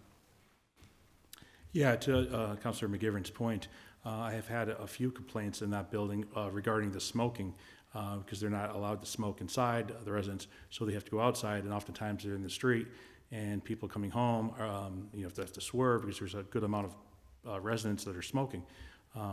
Damien, is there a way to limit the smokers from going out in front of the house? I mean, because this really is a business. I wish we could do that at the city hall, quite honestly. That definitely wouldn't be my forte, you know, that would be a health issue. I think I just read today that Northampton's considering a whole citywide, you know, downtown ban or whatever on smoking, and maybe that's part of the criteria. But I think private land is private land, so not quite sure. And a question, could we make this neighborhood parking? That street is a very narrow street, Yale Street, Cleveland Street, Park Slope, that area is just, it's very narrow. And if we have 6 to 10 staff members that are there, that house doesn't fit 10 cars. I mean, it would depend on the street as far as whether or not you want to add it to permit parking or whatever. I know we've come across a lot of parking issues lately in our ordinances. You can limit some of the parking. That's part of the statute, that it's like the exterior of these homes, we can limit a little bit as far as, you know, height, setbacks, parking, things of that nature. So that's something that we could look at. Again, until it's up and running, it's really hard to say really what we want to or can do at that property. Because I think the law says a person cannot park next to a curb cut within 5 feet, right? And so that's a horseshoe driveway. And so that's going to limit, you know, at least 20 feet of I parking. mean, assuming they're parking on the street, you know, the way anybody else would park on the street. Only 2 cars, though, we were told, right? But on-street parking, I don't know if that, Oh, street parking is free-for-all. So, yeah, but when you build a house or have a house, you got to have off-street parking for one unit. You know, something I should mention too is that really is just for new construction. The reality is, in any case where you have a single-family home, and we're looking at it still as a single-family home, if they happen to be a property that has no parking, by continuing use as a single-family home, no different than if you bought it yourself from this previous owner, we wouldn't jump in there and say, hey, guess what? You got to find some parking. You would only have to provide the parking that was already there. New construction, that's different, but. All right, thank you. Councilor Lisi? So I think that last time we had Senator Humison out here, and we were talking about the schools funding issue. You know, I think the point was made that Holyoke does service a lot of vulnerable populations that are in high need of services, and we typically exceed the requirement for low-income housing units, and other bedroom communities do not meet their minimums. And I had suggested that we fine those other communities for not meeting that minimum, and therefore creating a pool of money that could then be redirected towards communities that have you know, higher needs and are providing higher services. I think that Senator Humison's response at the time was like, well, that sounds great for Holyoke and the handful of gateway communities, but there's only 13, how many are there, 13? Gateway cities? Yep. No, it was like just over 20, but yeah, I hear, yeah. It's, compared to the 351. Talking about putting teeth in 40B, which a lot of us agree with, but again, it's the same with us talking about, you know, that if you own 2 homes, it's one thing. If you own 50 units of housing, that's a business, and we should tax you at a different rate. Sounds good out here. That would never fly, you know. In the eastern part of the state, and that's where you have the majority of representation happening. So the other thing is, so instead of perhaps sticks, could we create carrots? So is there a way to create a reimbursement for communities that are doing more than their fair share? So, you know, if we are meeting our cap or exceeding the minimums in terms of, again, servicing these different high-need populations, you know, how can the state compensate us? You know, and this falls into the fact that we're being asked to do much more with much less because we don't have the internal tax base. You know, yeah, we need supplements because we really are doing more. It should be part of a local aid formula. So we get local aid already from the state based on a handful of demographics. it'd be trying to add into those demographics. Oh, you're, 6 points above the requirement of affordable housing. That's an extra, You have so many group homes. That should be there should be some kind of. So maybe that's another way to build in some cushion for us. Mm-hmm. Mm-hmm. So how do we do that? That's a good question. We can look at, we can look into how that could happen. Right now, again, Rep. Cabral from Bedford, Chairman Cabral has a bill about redoing the local aid formula. And Or how about we just add to it, like you said? but again, you have certain reps and colleagues that say, yes, let's do it. And other ones that are, we try to hold everybody harmless and say you won't get any less, but there's certain communities that don't need more, obviously. So can we get a commitment from you that you'll file this for us? There's something to file, sure, we can work on Pose it something. as an amendment of sorts. These bills aren't, but this is, I wish, this isn't like the Holyoke City Council, just because you file something, it gets heard. Doesn't necessarily happen here either. Yeah, it's, I think there's a way to talk about that. I think this conversation can be brought to, I think the Gateway Cities Caucus would be the first place to start, to talk about that, for sure. Okay, at this time, how about, we've had some very patient people here from the neighborhood, and I would like to, Motion to suspend the necessary rules and allow the public to speak? go ahead, Michael? Second. Yeah, no, that's fine too. I'd like to ask Crystal a couple of go ahead. questions. Crystal, we talked about them being heavily regulated and protective, these group homes. In their heavy regulated and protected environment, is there anything in their regulations that spell out what happens when they present neighborhood safety problems, when they have numerous violations? It would be something you would take to the state agency that's regulating them, and it depends on the program that's being run at the house. Whether it's Department of Public Health running, or I don't know off the top of my head of another state regulatory, but certainly if there's issues that are spilling out into the street, there's other things that we can do with that. But as Damien said, we don't have complaints about these like actual licensed group homes. No, we don't, but a lot of these group homes, right? They could be for children with Down syndromes, people that are blind, people that are, in wheelchairs. This is extraordinary. 16 people in one location. This is extraordinary. And so what I'm asking is, are there mechanisms within this where if they present problems, if any of them present problems, where their grant funding can be terminated, where the house can be closed as a public safety issue? We'd have to obviously if there was an issue, we would reach out to the agency that's regulating them and say, hey, look, we're having these problems, and see what they do from there. It's a process. We would have to see what the problem is, find out if just a simple phone call or email can fix it, and go from there. Unfortunately, we haven't dealt with it here, so I don't know what the length of our powers would be. But again, being that it's regulated by the state, they would have to implement any fines or penalties to these people. It wouldn't come from the local municipality. And there's nothing that at all in any of this that speaks to decreases in property values, loss of revenues, any There's nothing like that, because statutorily, for the group homes themselves. we were provided a list of properties that don't pay taxes, and I don't think the list didn't seem that long. Was there more than 100 names on that list?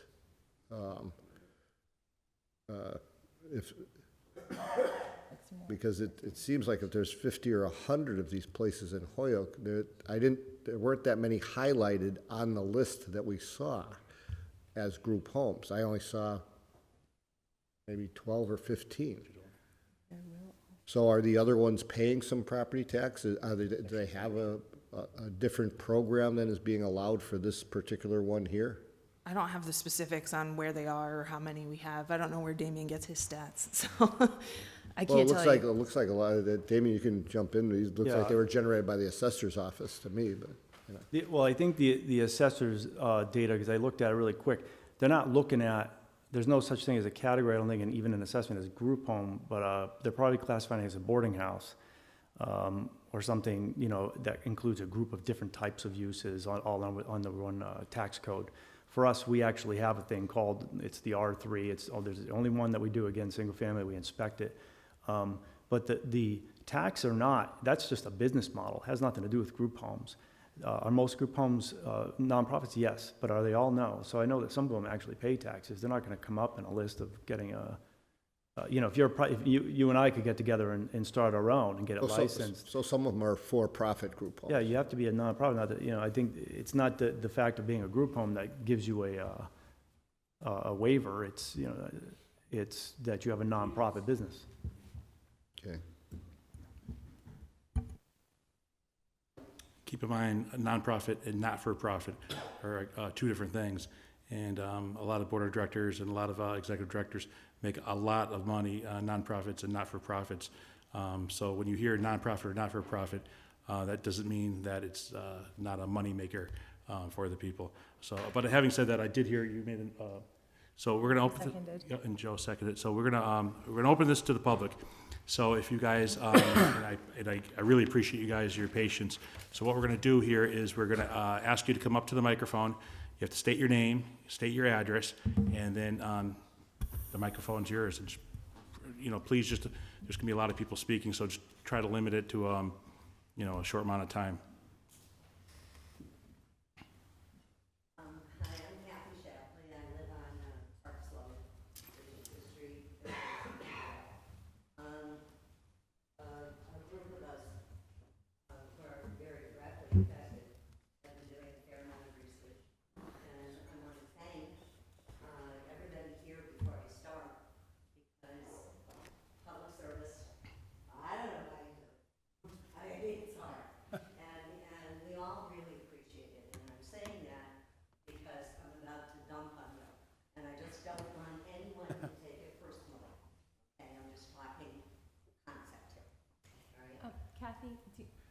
Do you mind checking to make sure the microphone is on? I think there's a switch on the top there if you touch it, and then it needs to come up towards you. Yeah. Okay, right.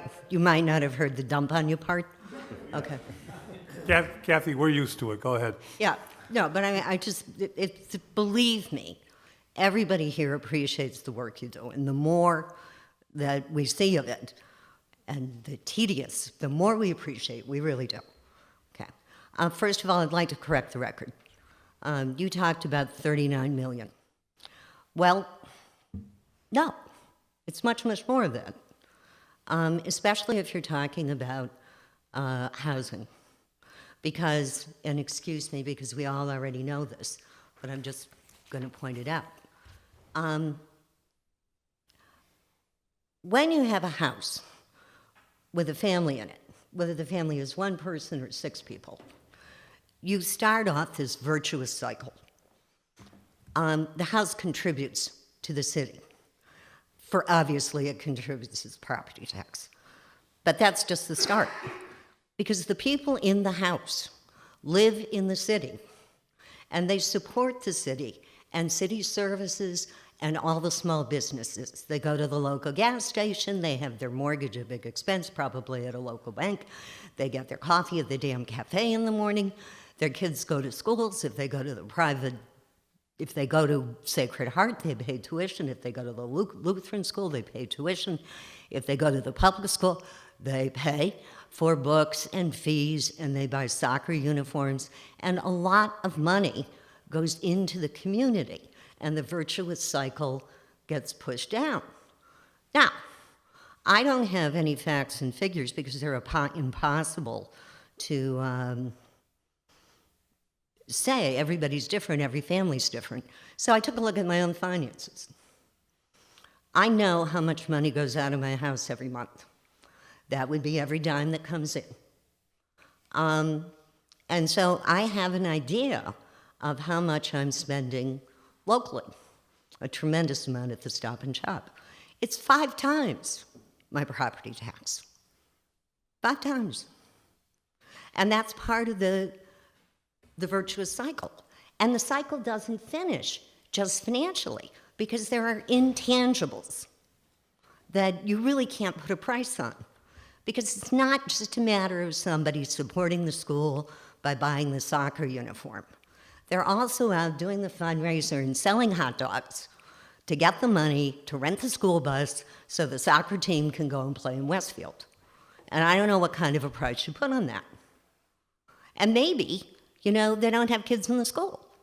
Maybe they're just coming down with their snowblower and blowing my walk and saving my husband from a cardiac. I put a high value on that. I don't know what the city puts on it. But eventually, it all comes together in this virtuous cycle. And you make a really nice place where the housing value stays stable, because who wouldn't want to live in a nice neighborhood like that? When a nonprofit comes in, and this is not about demonizing the poor, and certainly not about not helping those poor people who are desperate in need. It's simply a financial statement. When the nonprofit comes in, that whole virtuous cycle stops existing. It is not simply a matter of, the city's losing the property tax. The city's losing a lot more than that. And I haven't even gotten to the point about, what happens to the neighborhood? I know what is happening in my neighborhood because I'm counting the for sale signs. To me, this entire issue, and I appreciate how I keep hearing our hands are tied. I'm looking at you, Mr. Vega. You can untie our hands. Get us out from under the Dover Amendment. Well, there are a couple of things I just suggest. It's not going to change anything about 11 Yale. It's too late for us.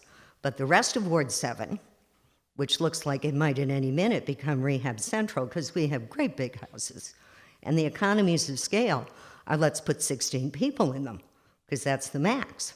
There are a couple of things you could do. You could get us one of those nifty exemptions that Boston and Cambridge have. Boston and Cambridge, of course, got exemptions under this educational idea with the Dover Amendment, because if they didn't, Harvard would own all of Cambridge, and the other universities would own all of Boston. We have the same sort of issue, only instead of being eaten by educational institutions, we're being eaten by social services. We can't afford it. It's the same principle. Now, I appreciate that you probably cannot lift the Massachusetts state legislature by yourself.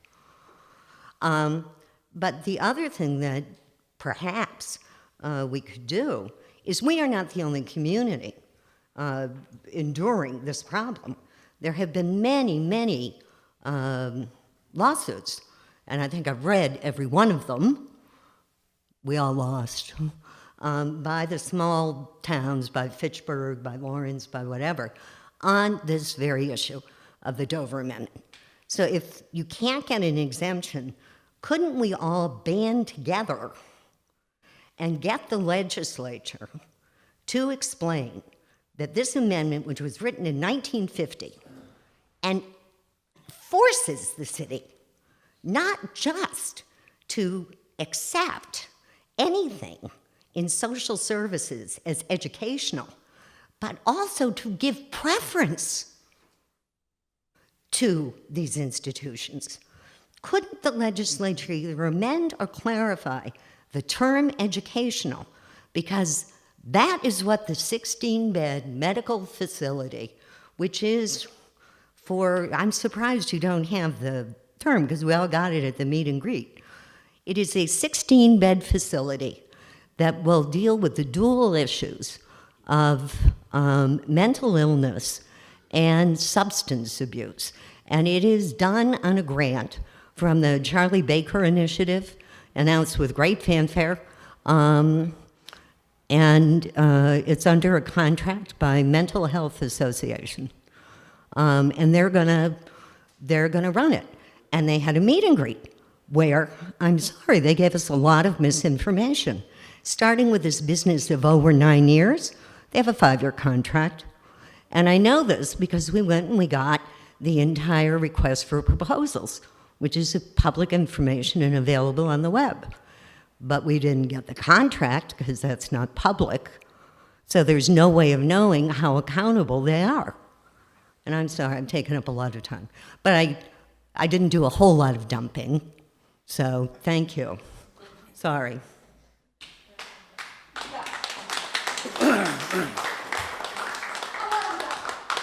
Excellent speaker.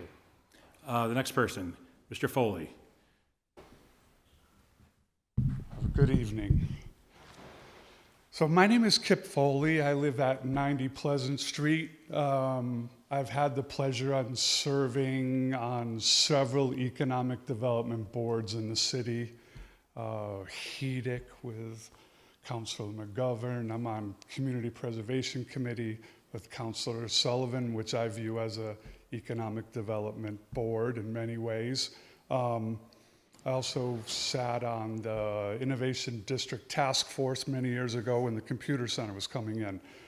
Spent a lot of time in the city working towards building a more livable, walkable downtown, improving our neighborhoods, and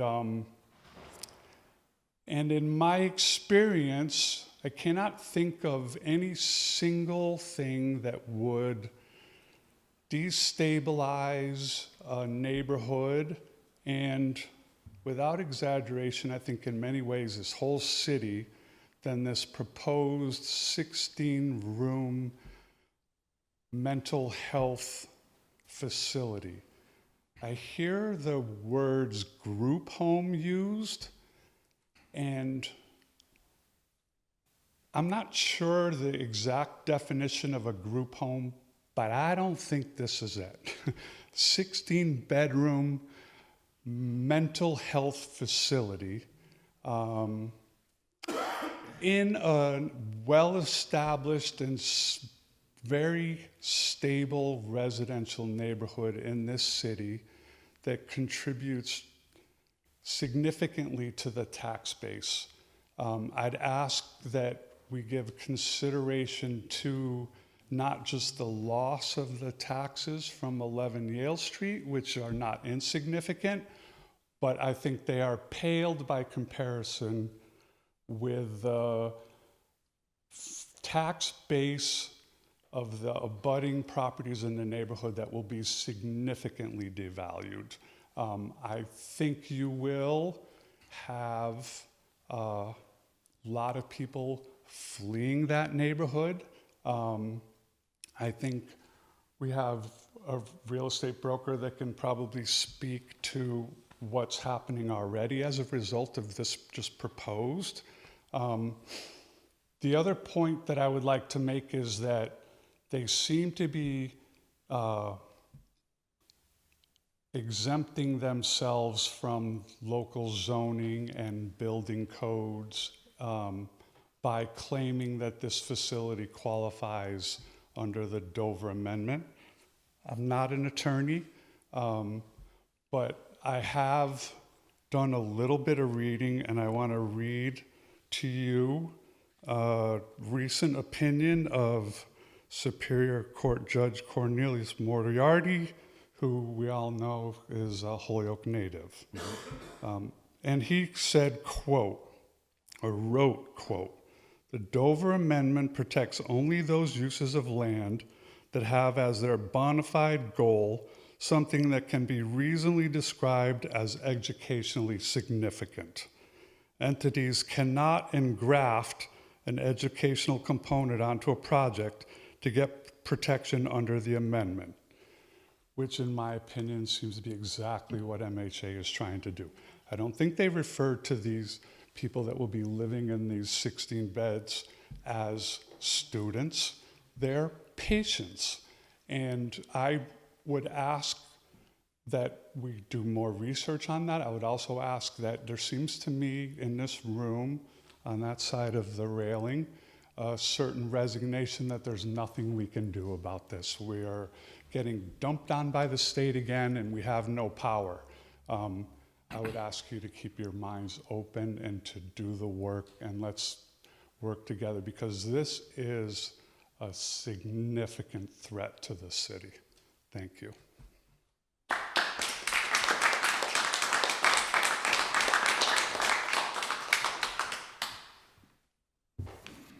Hello, I'm Scott D. Fleece. I live at 60 Cleveland with my wife, Jackie.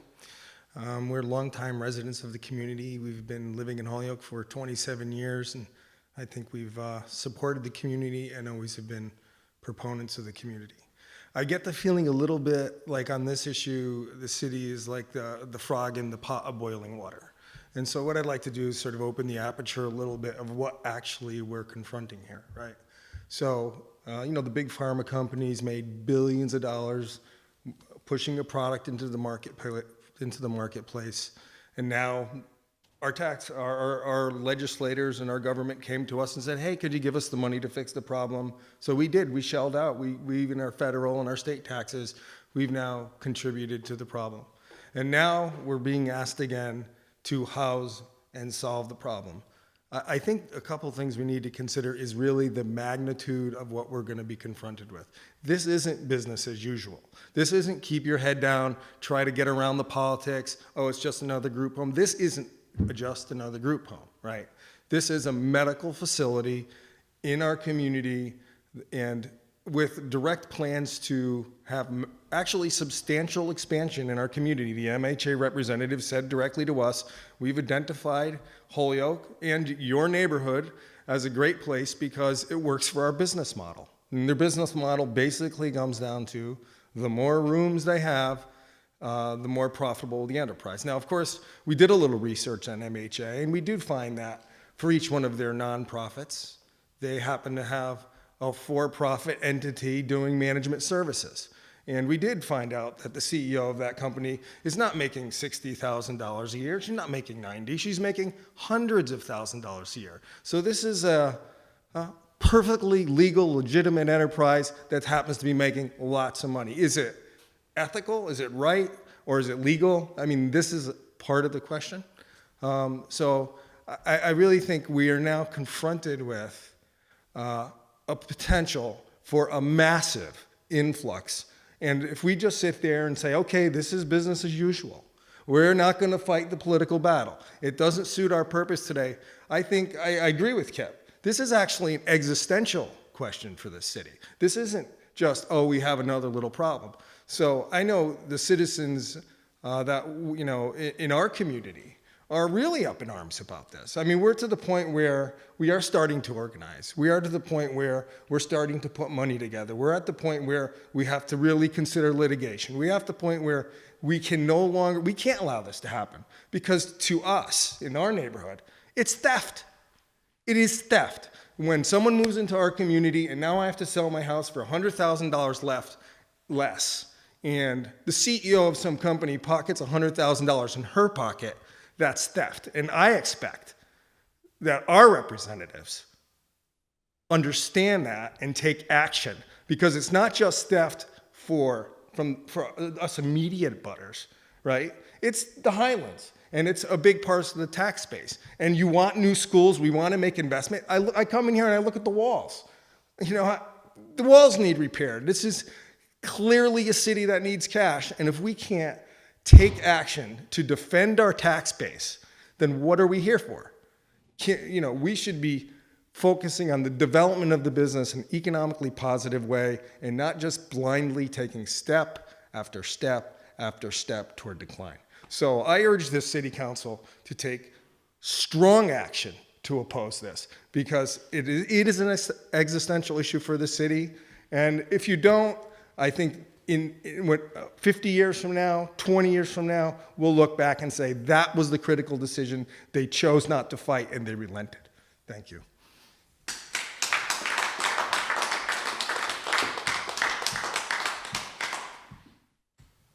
Anybody else? My name's Leanne Dresnowski. I live on Yale Street. Having spent 8 or 9 years working in developmental disabilities, I got to use the Dover Amendment. We built group homes for developmental individuals to live in, which is what a group home is. This is not a group home. My understanding is that the town of Lincoln fought it and won. Maybe it's 1 out of 1,000, but I do think that the city should look at defining what they're doing there. If this is a treatment center, It's not a group home. They shouldn't be able to just shield themselves, because group homes do amazing things. I've seen families that are very positively benefited by a group home for their kids or their young adults to live in. This is not a group home. This is going to be a treatment facility. And I don't think we would let Bay State Medical come in and open up a methadone clinic in the middle of the Highlands or any section of a city that's not zoned as for that kind of a service. There's got to be a way for us to say that we even go to the event of letting a court decide the definition of what this program is and not just take it on face value. There's the bigger picture that was talked about tonight for futures, and that's really great, but this one's this is thrown in our face, and I think we got to act on it now. But I do think that we need to get a definition of what this facility's doing, and they can't be just shielded by saying, oh, we're a group home. And if it's a treatment facility for short-term treatment, that's not a group home. You know, that definition is being misused.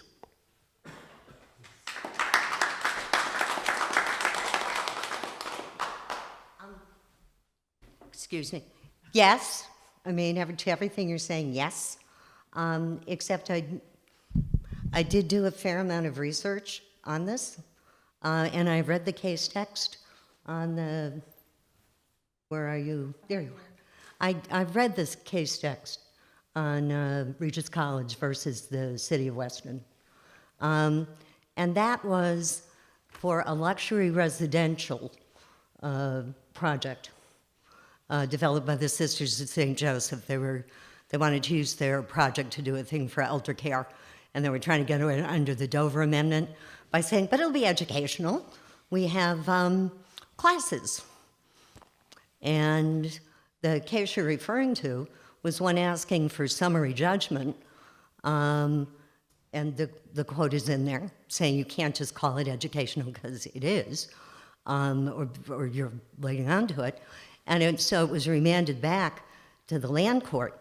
But, and this is to your point, I am sorry to say that the courts in Massachusetts have decided that anything dealing with rehab and substance abuse is educational.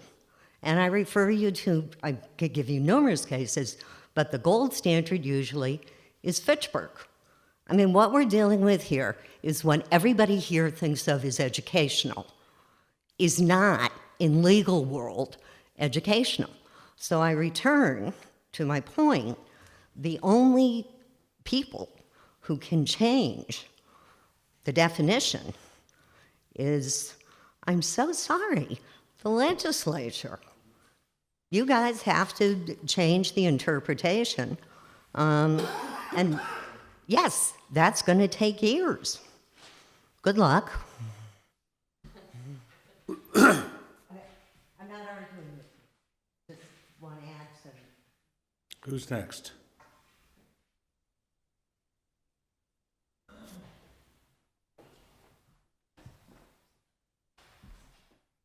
Hi, I'm Beth Bruegel. I live at 55 Park Slope, and I have been in Holyoke my whole life. I won't tell you how many years that is. My family's been here since 1888, and I've been a real estate agent here for 34 very long years. I appreciate a lot of the arguments that are going around. First and foremost, Mr. Cody, this house is a 4 or 5 bedroom house with a servant's quarters that they're going to make into a 16 bedroom house. That's not taking a garage and converting it into bedrooms. Most of the group homes for people with disabilities in the city of Holyoke are in fact ranches that are purchased, and they do take the garage and make extra bedroom space. This house specifically, because of the nature of this program, which is a little different from the rest of the grants, they're going to have all the other programs, my understanding is all male. Our program is not. Therefore, they need 16 individual bedrooms. In order to do that, they're going to have to chop up the bedrooms on the second floor. They're going to have to, the attic is open right now, so they're going to build in the attic. I'm assuming that means they're going to add more bathrooms. I'm assuming under the Disabilities Act, they're gonna have to put a bathroom on the first floor. And when you do that to a house of that kind of character and structure, my belief is that you ruin it, because they're gonna have to take out the moldings. They're never gonna replace it with the same kind of doors. It would be like taking this room and where do you put the wall? Because this has 3 windows, and I guess we'll take the mirror out and we'll do a line and a line. So the house is in fact gonna be destroyed. If they brought it back after 5 years, if that's how long their grant is, and put it back on the market, the house does need significant work. However, 16 bedrooms, they can't have just 3 bathrooms with 16 people. In terms of parking, they're gonna have at least 6 to 8 staff during the day. They'll have are you paying attention to me, or are you writing that down? Mr. Cody? You're speaking to me? I am. I didn't know if you were taking I'm notes. just reading about some of the stuff you're speaking of. Okay, just making sure, sorry. The parking lot behind the building has some good spaces. There's a U shape in the front that I'm not sure if they'll be able to park in. Most of the residents probably will not have cars, but what about the guests? They're gonna have guests, they're gonna have family. MHA has told us that part of the treatment is to involve the family. Yale Street Extension, if you've been up there, is actually a quite narrow street, so the parking will be, I'm not sure, I don't know how many family they're gonna have. It's a 90-day program, some people will be able to stay longer. As far as the real estate values go, it depends on who the person is. The houses that are on the market right now were on the market before this whole thing happened. Well, they weren't, but I'd been working on them in November. So that hasn't come into play yet, but I don't know for sure. I will tell you that the ranch situation with people with developmental disabilities, I understand it. But this opioid thing is a whole new game. And I think one of the people circulated an article about companies, nonprofit, coming into communities where taxes are low, where maybe prices are low, and make no bones about it, folks, this is big business. I can't even tell you, when I started working for CHD back in the 80s, we had our company picnic at Steve McCaffrey's house in Belchertown. And look how big it is now. And I'm not saying that they don't serve an extremely important role in our community, but what I am saying is sometimes the taxpayers and the residents and the neighborhoods bear the brunt unfairly due to a ratio for other communities who, unfortunately, Aaron's right, they're all gonna say, we're voting against that. We're gonna vote against that. We don't want that here.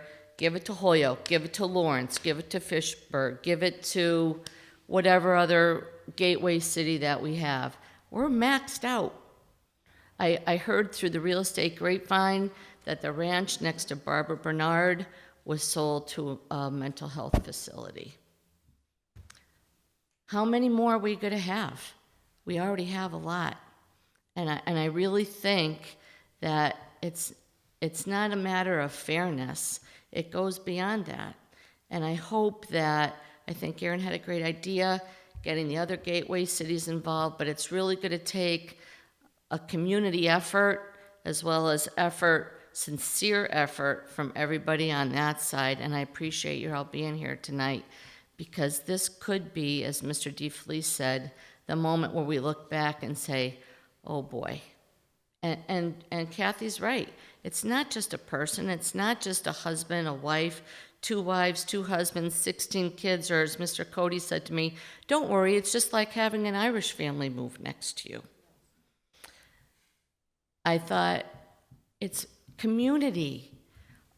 Our specific neighborhood has grown since I've moved there 25 years ago, for people not really knowing each other to everybody knowing each other. And Amherst Street, at the Kids Walk, it's not just the Highlands, it's not just Wyckoff Park. You're seeing it in Oakdale, you're seeing it in Elmwood. I've been waiting for this for 33 years. I'm thrilled. And now I see what I perceive to be as the door opening, and yet another influx of a different kind of issue comes to roost in Holyoke. I hope that you can help us. Thank you.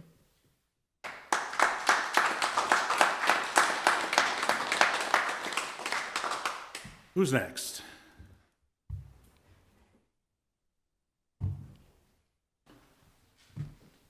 Hello, my name's Jackie D. Felice. I live at 60 Cleveland Street in Holyoke, and there's been much said here this evening, and I don't want to go over what you've already heard. I mean, I think that this is not only about the abutters, it's not only about the Highlands, it's about Holyoke and it's about the future. We made the decision, I'm not Holyoke born, I'm from Scotland, to live in Holyoke. We've owned 4 homes in Holyoke over the last, since '93. We are very proud of the homes and the neighbourhood that we live in. And we have, through our pride in living in Holyoke and the home that we have, attracted other people to Holyoke. And the Highlands has, it has great homes at affordable prices, but they take money to maintain. I mean, you can't, it takes a lot to keep the Highlands looking the way the Highlands is coming to look. So that's all the kind of like, Holyoke needs money, that's that side of it. But what I don't want for anyone to think is that we are not compassionate for the people who are suffering from, as my husband described, the big pharma has made a lot of money in this, caused this crisis, and now we're sweeping up. We do have compassion. We feel very compassionate for, the people who are suffering with these mental health issues, co-occurring mental addiction and mental health and addiction issues. And I myself have been a victim in my own home. About 9 years ago, I was held at gunpoint by someone who had mental health issues and addiction issues. And I was in the victim protection program for 6 years after that. And I went to the court and I gave a compassion statement for that person so that she could stay in the Chicopee jail closer to where her family are and not go to Framingham. And I just want to make it clear that we are a compassionate neighbourhood and we want what is best for Holyoke. And at that time when that happened to me, we decided to dig deep. It was a very frightening thing. And I just can't even imagine what will happen to our neighbourhood with a 16-bed medical facility where we have people, they're not confined, they are able to walk around. This is not a lockdown. They are there of their own volition and their own decision. They can walk out and they could use drugs and they can return that same day. Relapse is part of what this facility will be about. And I think we'd be naive to think that there will not be issues in our neighbourhood. There will be issues in our neighbourhood, and those issues will lead to people fleeing the neighbourhood. My husband and I have already had discussions about selling our 2 houses and leaving Holyoke, where we've lived since '92. If something is not done about this little oasis that we, is like, when people hear that I live in Holyoke, they're like, oh, do you live in the Highlands? I'm like, yeah, I'm a Scottish girl, I live in the Highlands of Holyoke. So when people hear that, they have this kind of idea of bucolic and beautiful and well-maintained and history, and we don't want to lose that, because that is something that we can be proud of, and it's something that attracts tax-paying people from middle and upper income backgrounds who can afford to keep these homes up, so they don't just buy homes and they decay. they buy homes and they keep them looking good, and we can be proud of the Highlands, and I hope that we can continue to be proud of the Highlands, and I hope that you will all do your part to make a decision that keeps Holyoke striving and thriving into the future. Thank you.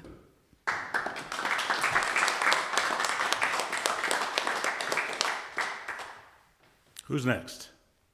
Don't be shy. This is your time to speak. Close the meeting. You don't have anybody? No? Does any other councilors have any questions or comments? Go ahead, Councilor Lisi. Thank you. A couple of things I want to say. First, I think that the legislative path is the way that we have to go at the state level, and unfortunately, even with a caucus of the gateway communities, I think that we are a minority in the legislature. So it is going to be an uphill battle, and I think it's worth entertaining some sort of lawsuit to get some strength around the definitions of what constitutes an educational facility. But I do think that that's going to be a long battle, as Ms. Shapley, thank you, stated. And I think for anyone who's paying attention to local politics, you may have noticed I've really taken a strong position on the schools. I was really happy to see Mr. DeFelice come down last night and speak in favor of the schools. And we also had a speaker outside earlier in the night, Mr. Case, who runs the South Holyoke Safe Neighborhood Initiative, talk about how investing in the schools, it's a small cost up front, but you're saving thousands upon thousands upon thousands in the back end, because you're avoiding our children in this city falling to drug addiction, falling to gangs, falling to crime. So I really think that in the interim, the best prevention against allowing these homes to fall to nonprofit agencies is going to be having a robust school system, so that we have middle-class families buying these homes. We can't attract those middle-class families to these homes unless we actually have that robust school system. So I think it's not what I want to say. It's not a coincidence that these issues are intersecting in this way. So I do hope that you take, funding and building these two middle schools as a serious, mode of recourse and protection against this sort of, contagion effect of agencies eating up our homes. I think I'll leave it there, but it's going to be an uphill battle. It's going to be, we may get little bits and pieces along the way in terms of, some of these incentives coming back in through our state aid. But the legislative process is a slow process at best. And I think then in the interim, we really need to do what we can to, attract middle-class families. My child and State Rep Aaron Vega's child are currently in this dual language program. I'm sorry, Councilor McGee is here as well. The dual language program is bringing middle-class families back into the Holyoke school system. People that are living in Holyoke are sending their kids to the Holyoke school system again. And we want to be able to capture and retain these families. And once we hit year 5 in the elementary schools, where are we going? You're going to likely see more families leave the city if there's nowhere to send their kids to school. So again, I don't think that it's a coincidence that these issues are intersecting in this ways. I do appreciate the comments that have been made, and especially Mr. DeFelice coming down last night to speak about the issue, because they definitely dovetail. I'll be willing to file an order. I don't know if the council or the mayor would take it up, but I would at least like to see if we could entertain what a lawsuit in terms of getting some clarity around the legal definitions of educational facility means in this case.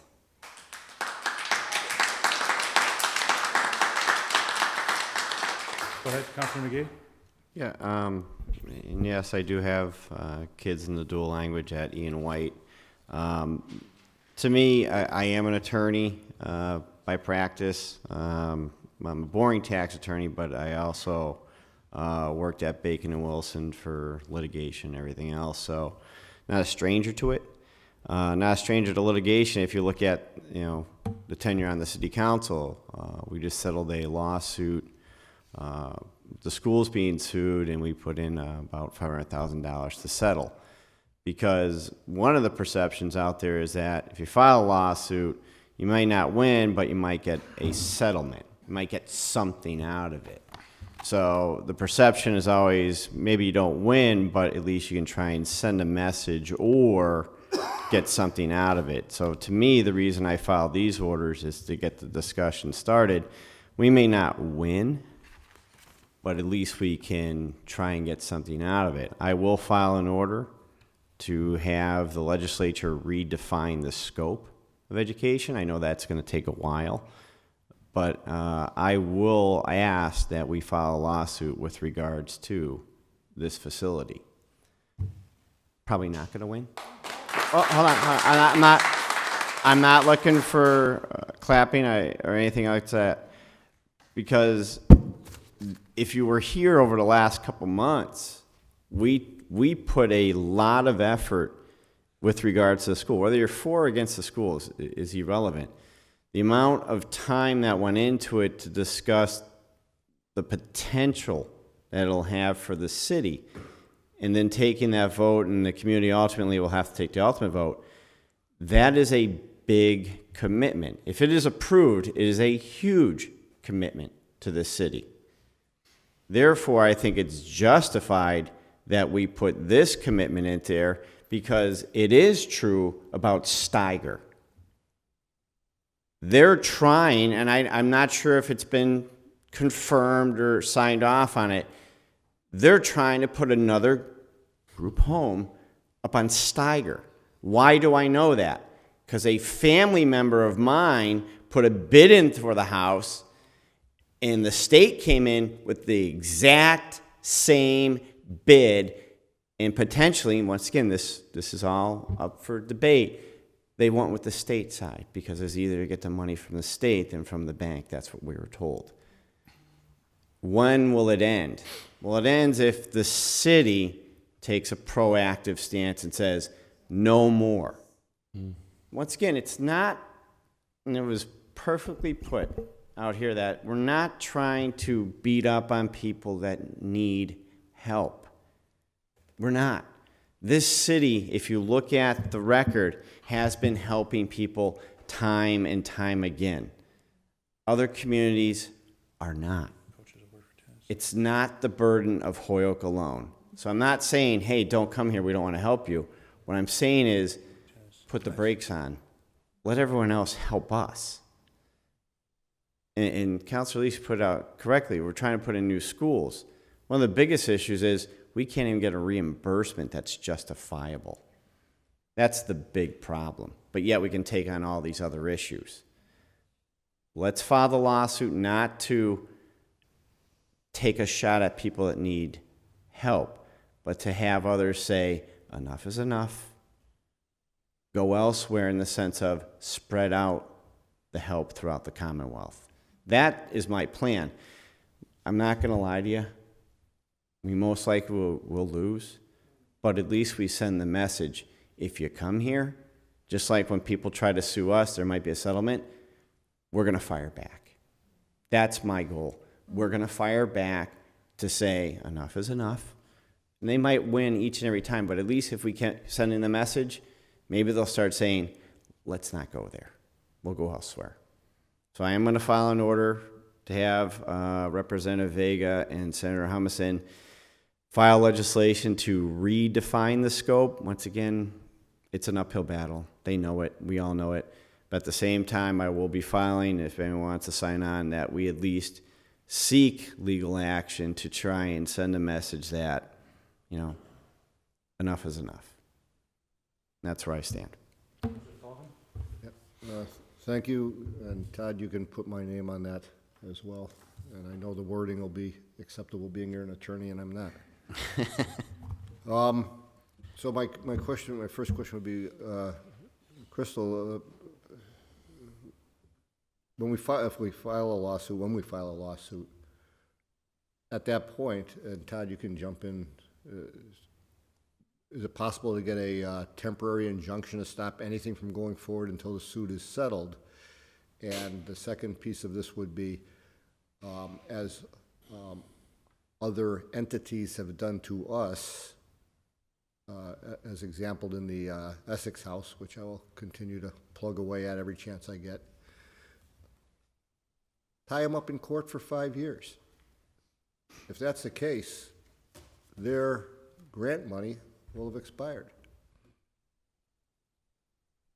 Is that or are these, because of the nature of these entities, are these expedited through the court system at record speed and injunctions not possible? What's the... I mean, I hate to give a view on the outset before even diving into what this litigation would look like. I'd also wonder where you're getting the staffing to file the litigation. You have 3 attorneys and a paralegal representing a city of 40,000 people. As you said, we just got out of a litigation. We got out of numerous litigations this year. So, I mean, the fact that we even function with the amount of staff that we have, and you're looking at another lawsuit, I'd be asking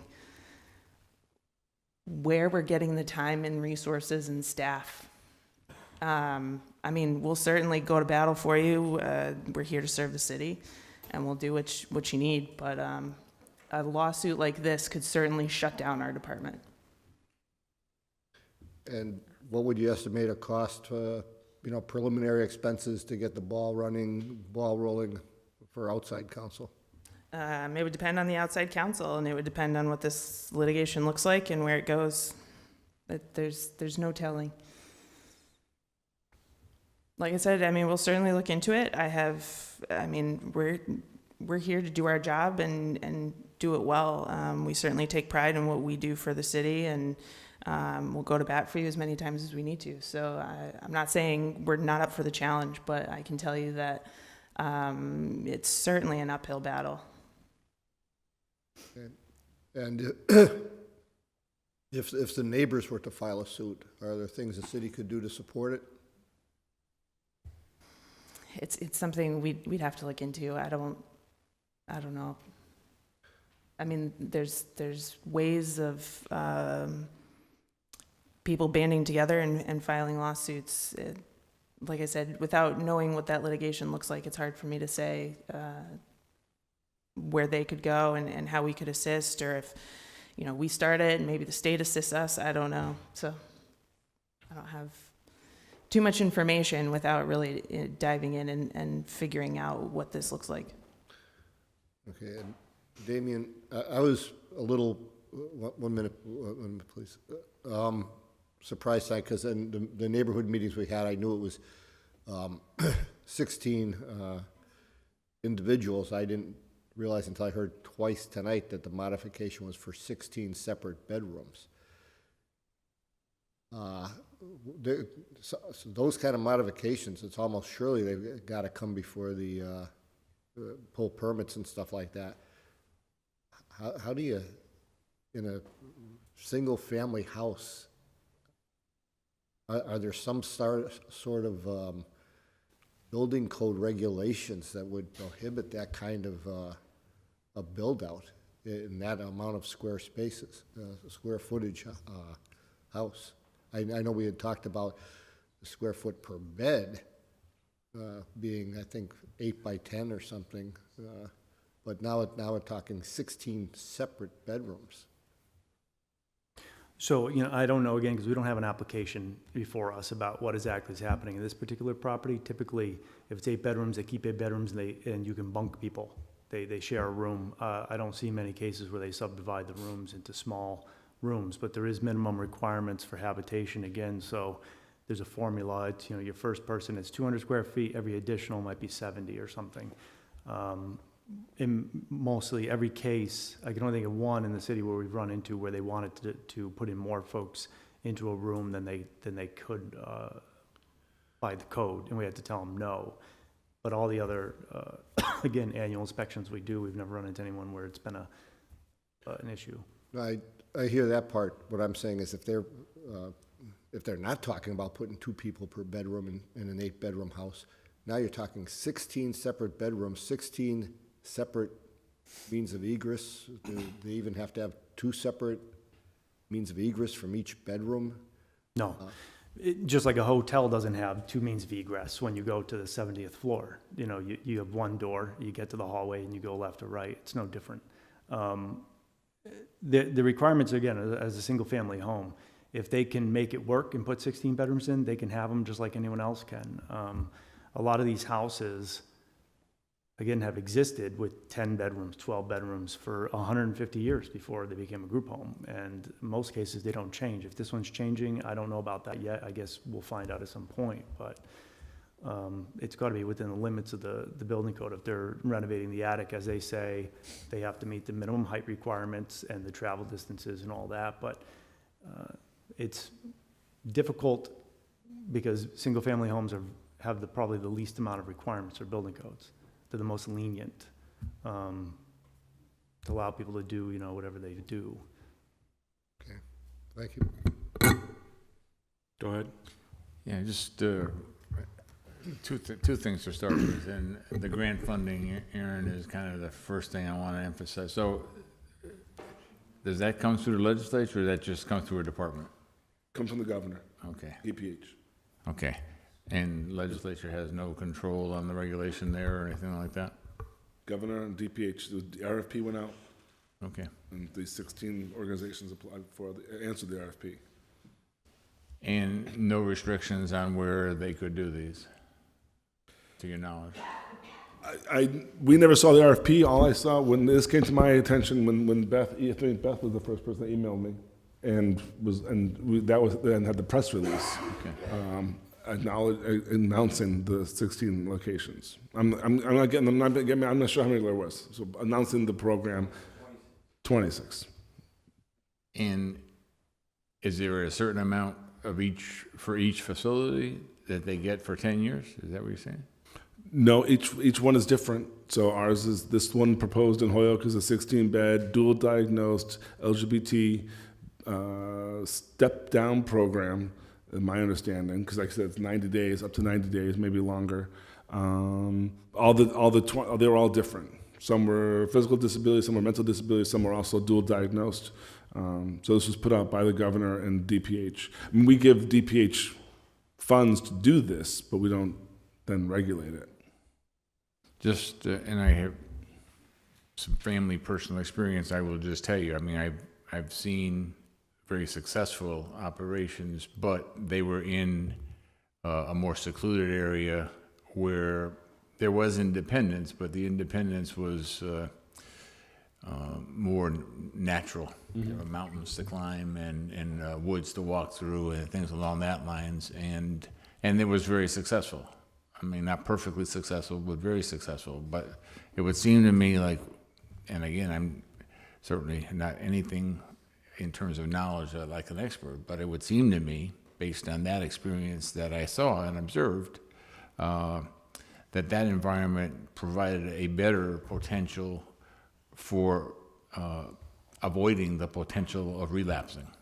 And so I don't know if the legislature can consider putting those kind of restrictions where there needs to be some kind of geographic separation, and where you have more natural things that people can do to help them encourage it. And that would also not be going into residential neighborhoods in the middle of residential neighborhoods. I don't know if that's possible, but just again, I know one experience that I saw personally and saw what was going on. That distance I thought made it successful. I know of other people that ended up going to that facility from other facilities where they were in communities that were not separated and did not do so well, and went there and did much better. So again, obviously I think everyone here has compassion, but there's a better place to be, have a chance to overcome, and there's other places that are putting you back in a situation where you may not be able to overcome because you got the temptations right in front of you. So And again, if you can't solve the money issue, maybe we can do something along that lines. And, you know, it's kind of a sad situation that we have to be talking about this, both from the residential neighborhood aspect and from the aspect of how do we provide the care that's needed and to be successful. Okay, thank you. In closing, I do want to thank Damien. I want to thank Chris. I just want to say one last thing. So you know, my office is happy is on board. We're meeting with colleagues already. Like I said, I talked to Carlos Gonzalez today and others. So we're happy to help. I think there's some opportunities here about how we can maybe push some of the conversation. I think getting to the difference between regulation and legislation is going to be the issue, because DPH does the regulations. We don't regulate DPH. You know, sometimes we do.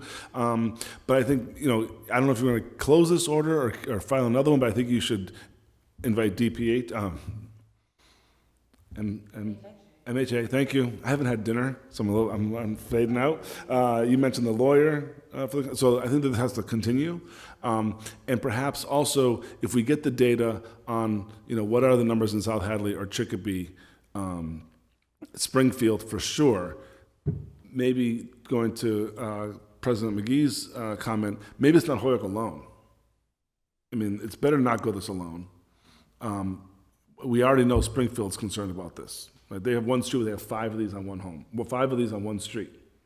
Okay, so Springfield. So there might be collaborations, whether it's law departments, council, I don't know, whether it's our state reps as a delegate, but I think there's ways to sort of look at our area here.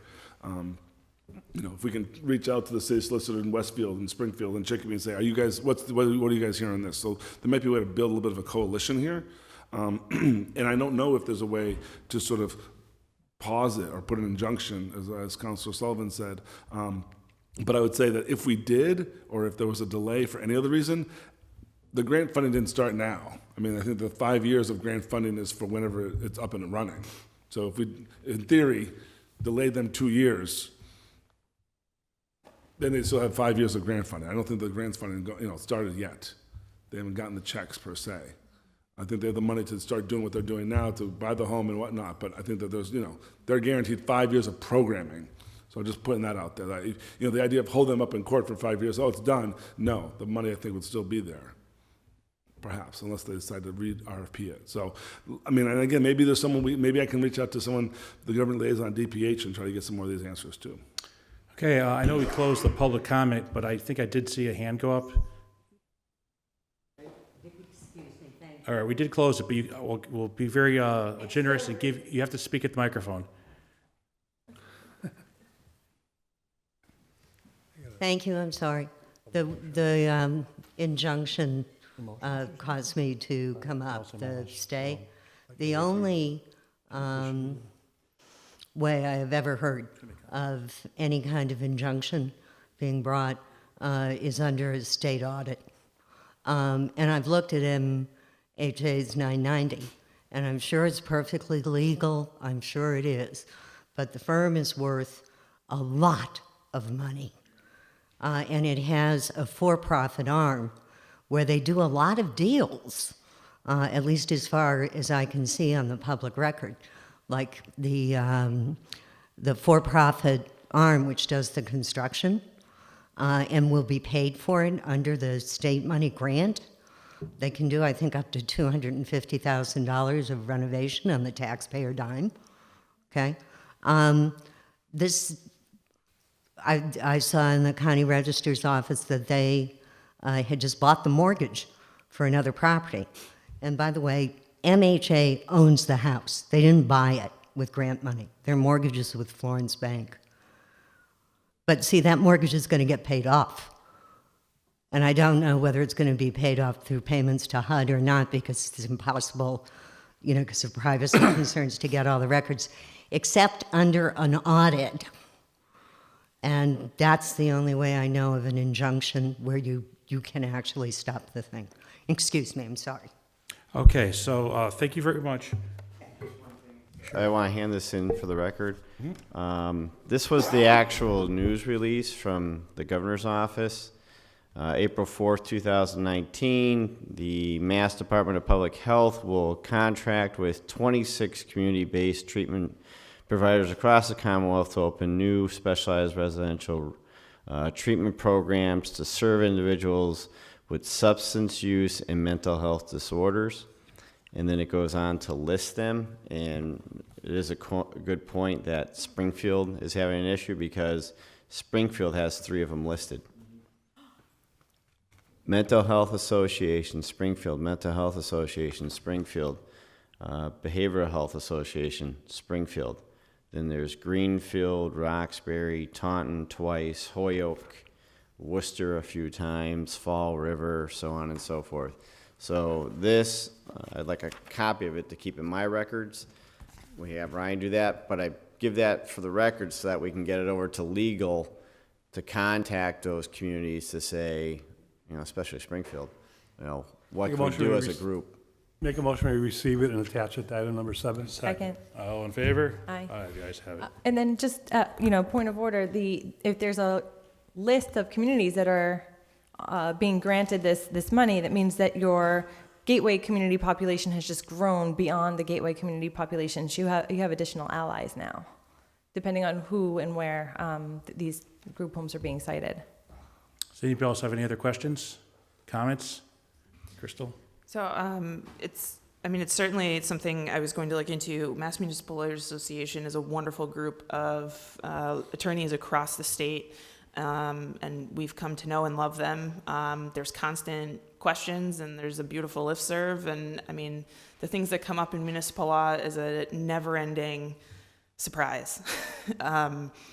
So I will certainly test the waters among the state and find out, how these issues are looking, from west to east, because I'm certain that this isn't the first time that these have come up, and see where we go from there. I know they've collaborated before on litigation. They certainly, we meet constantly. I'm now sitting on the executive board for them starting in July, so I have certainly enough connections there to discuss and find out if other people want to get on board, and what the status is across the state. Great. I want to thank the 3 of you guys for coming down. I also want to thank the 3 of you counselors coming down. Of course, I want to thank my colleagues on this Public Service Committee. Most importantly, I want to thank Beth Bruegel and all of my neighbors for joining together and coming down here and getting together. We keep hearing that we probably aren't going to win this battle, but I don't think that's true. I think that if we keep joining together and maybe partner with the people, the neighbors of Steiger Road, maybe we can get something accomplished. Maybe it's not going to work out for our neighborhood or Steiger Road's neighborhood, but for maybe other neighborhoods down the road. I think this is a worthy project. I know we talked about education last night. It was brought up here again today. My niece Diane is in that program, and she's doing extremely well, if we're mentioning people's names. But I also want to say that some of the things I'm majorly concerned about, that I don't know what we're going to do, but we're going to keep my eyes on it, is parking. I talked about parking a lot. The taxes. We have a lot of money that's getting taken off the tax roll. I also, to you gentlemen in the back row, I did file a piece of legislation, and it got approved by the city council, and the mayor approved it, where we joined in with the class action lawsuit against the pharmaceutical companies with the opioids. And so Holyoke is doing something about that. I also, about 2 weeks ago, was coming home from work to put a suit on, to come back down here for city council, and I saw 2 gentlemen right across the street from 11 Yale Street that were walking up from the railroad, and they were either majorly intoxicated or on something, and I called the police as well as some other neighbors did, and the police came and they picked them up, and they were doing their thing down on the railroad tracks, and there's a path that comes up this way. So why do I say that? Well, 1, it's our neighborhood. 2 is these people that are going to be staying in this house, not necessarily poor people. Somebody made a comment that this is against, I believe this is going to be private pay as well. So it's not necessarily poor people, but they're going to have a lot of downtime on their hands. So what do people do when they have downtime? I mean, what did I do when I was in college? You go to the park across the way, or you go to your friend's house.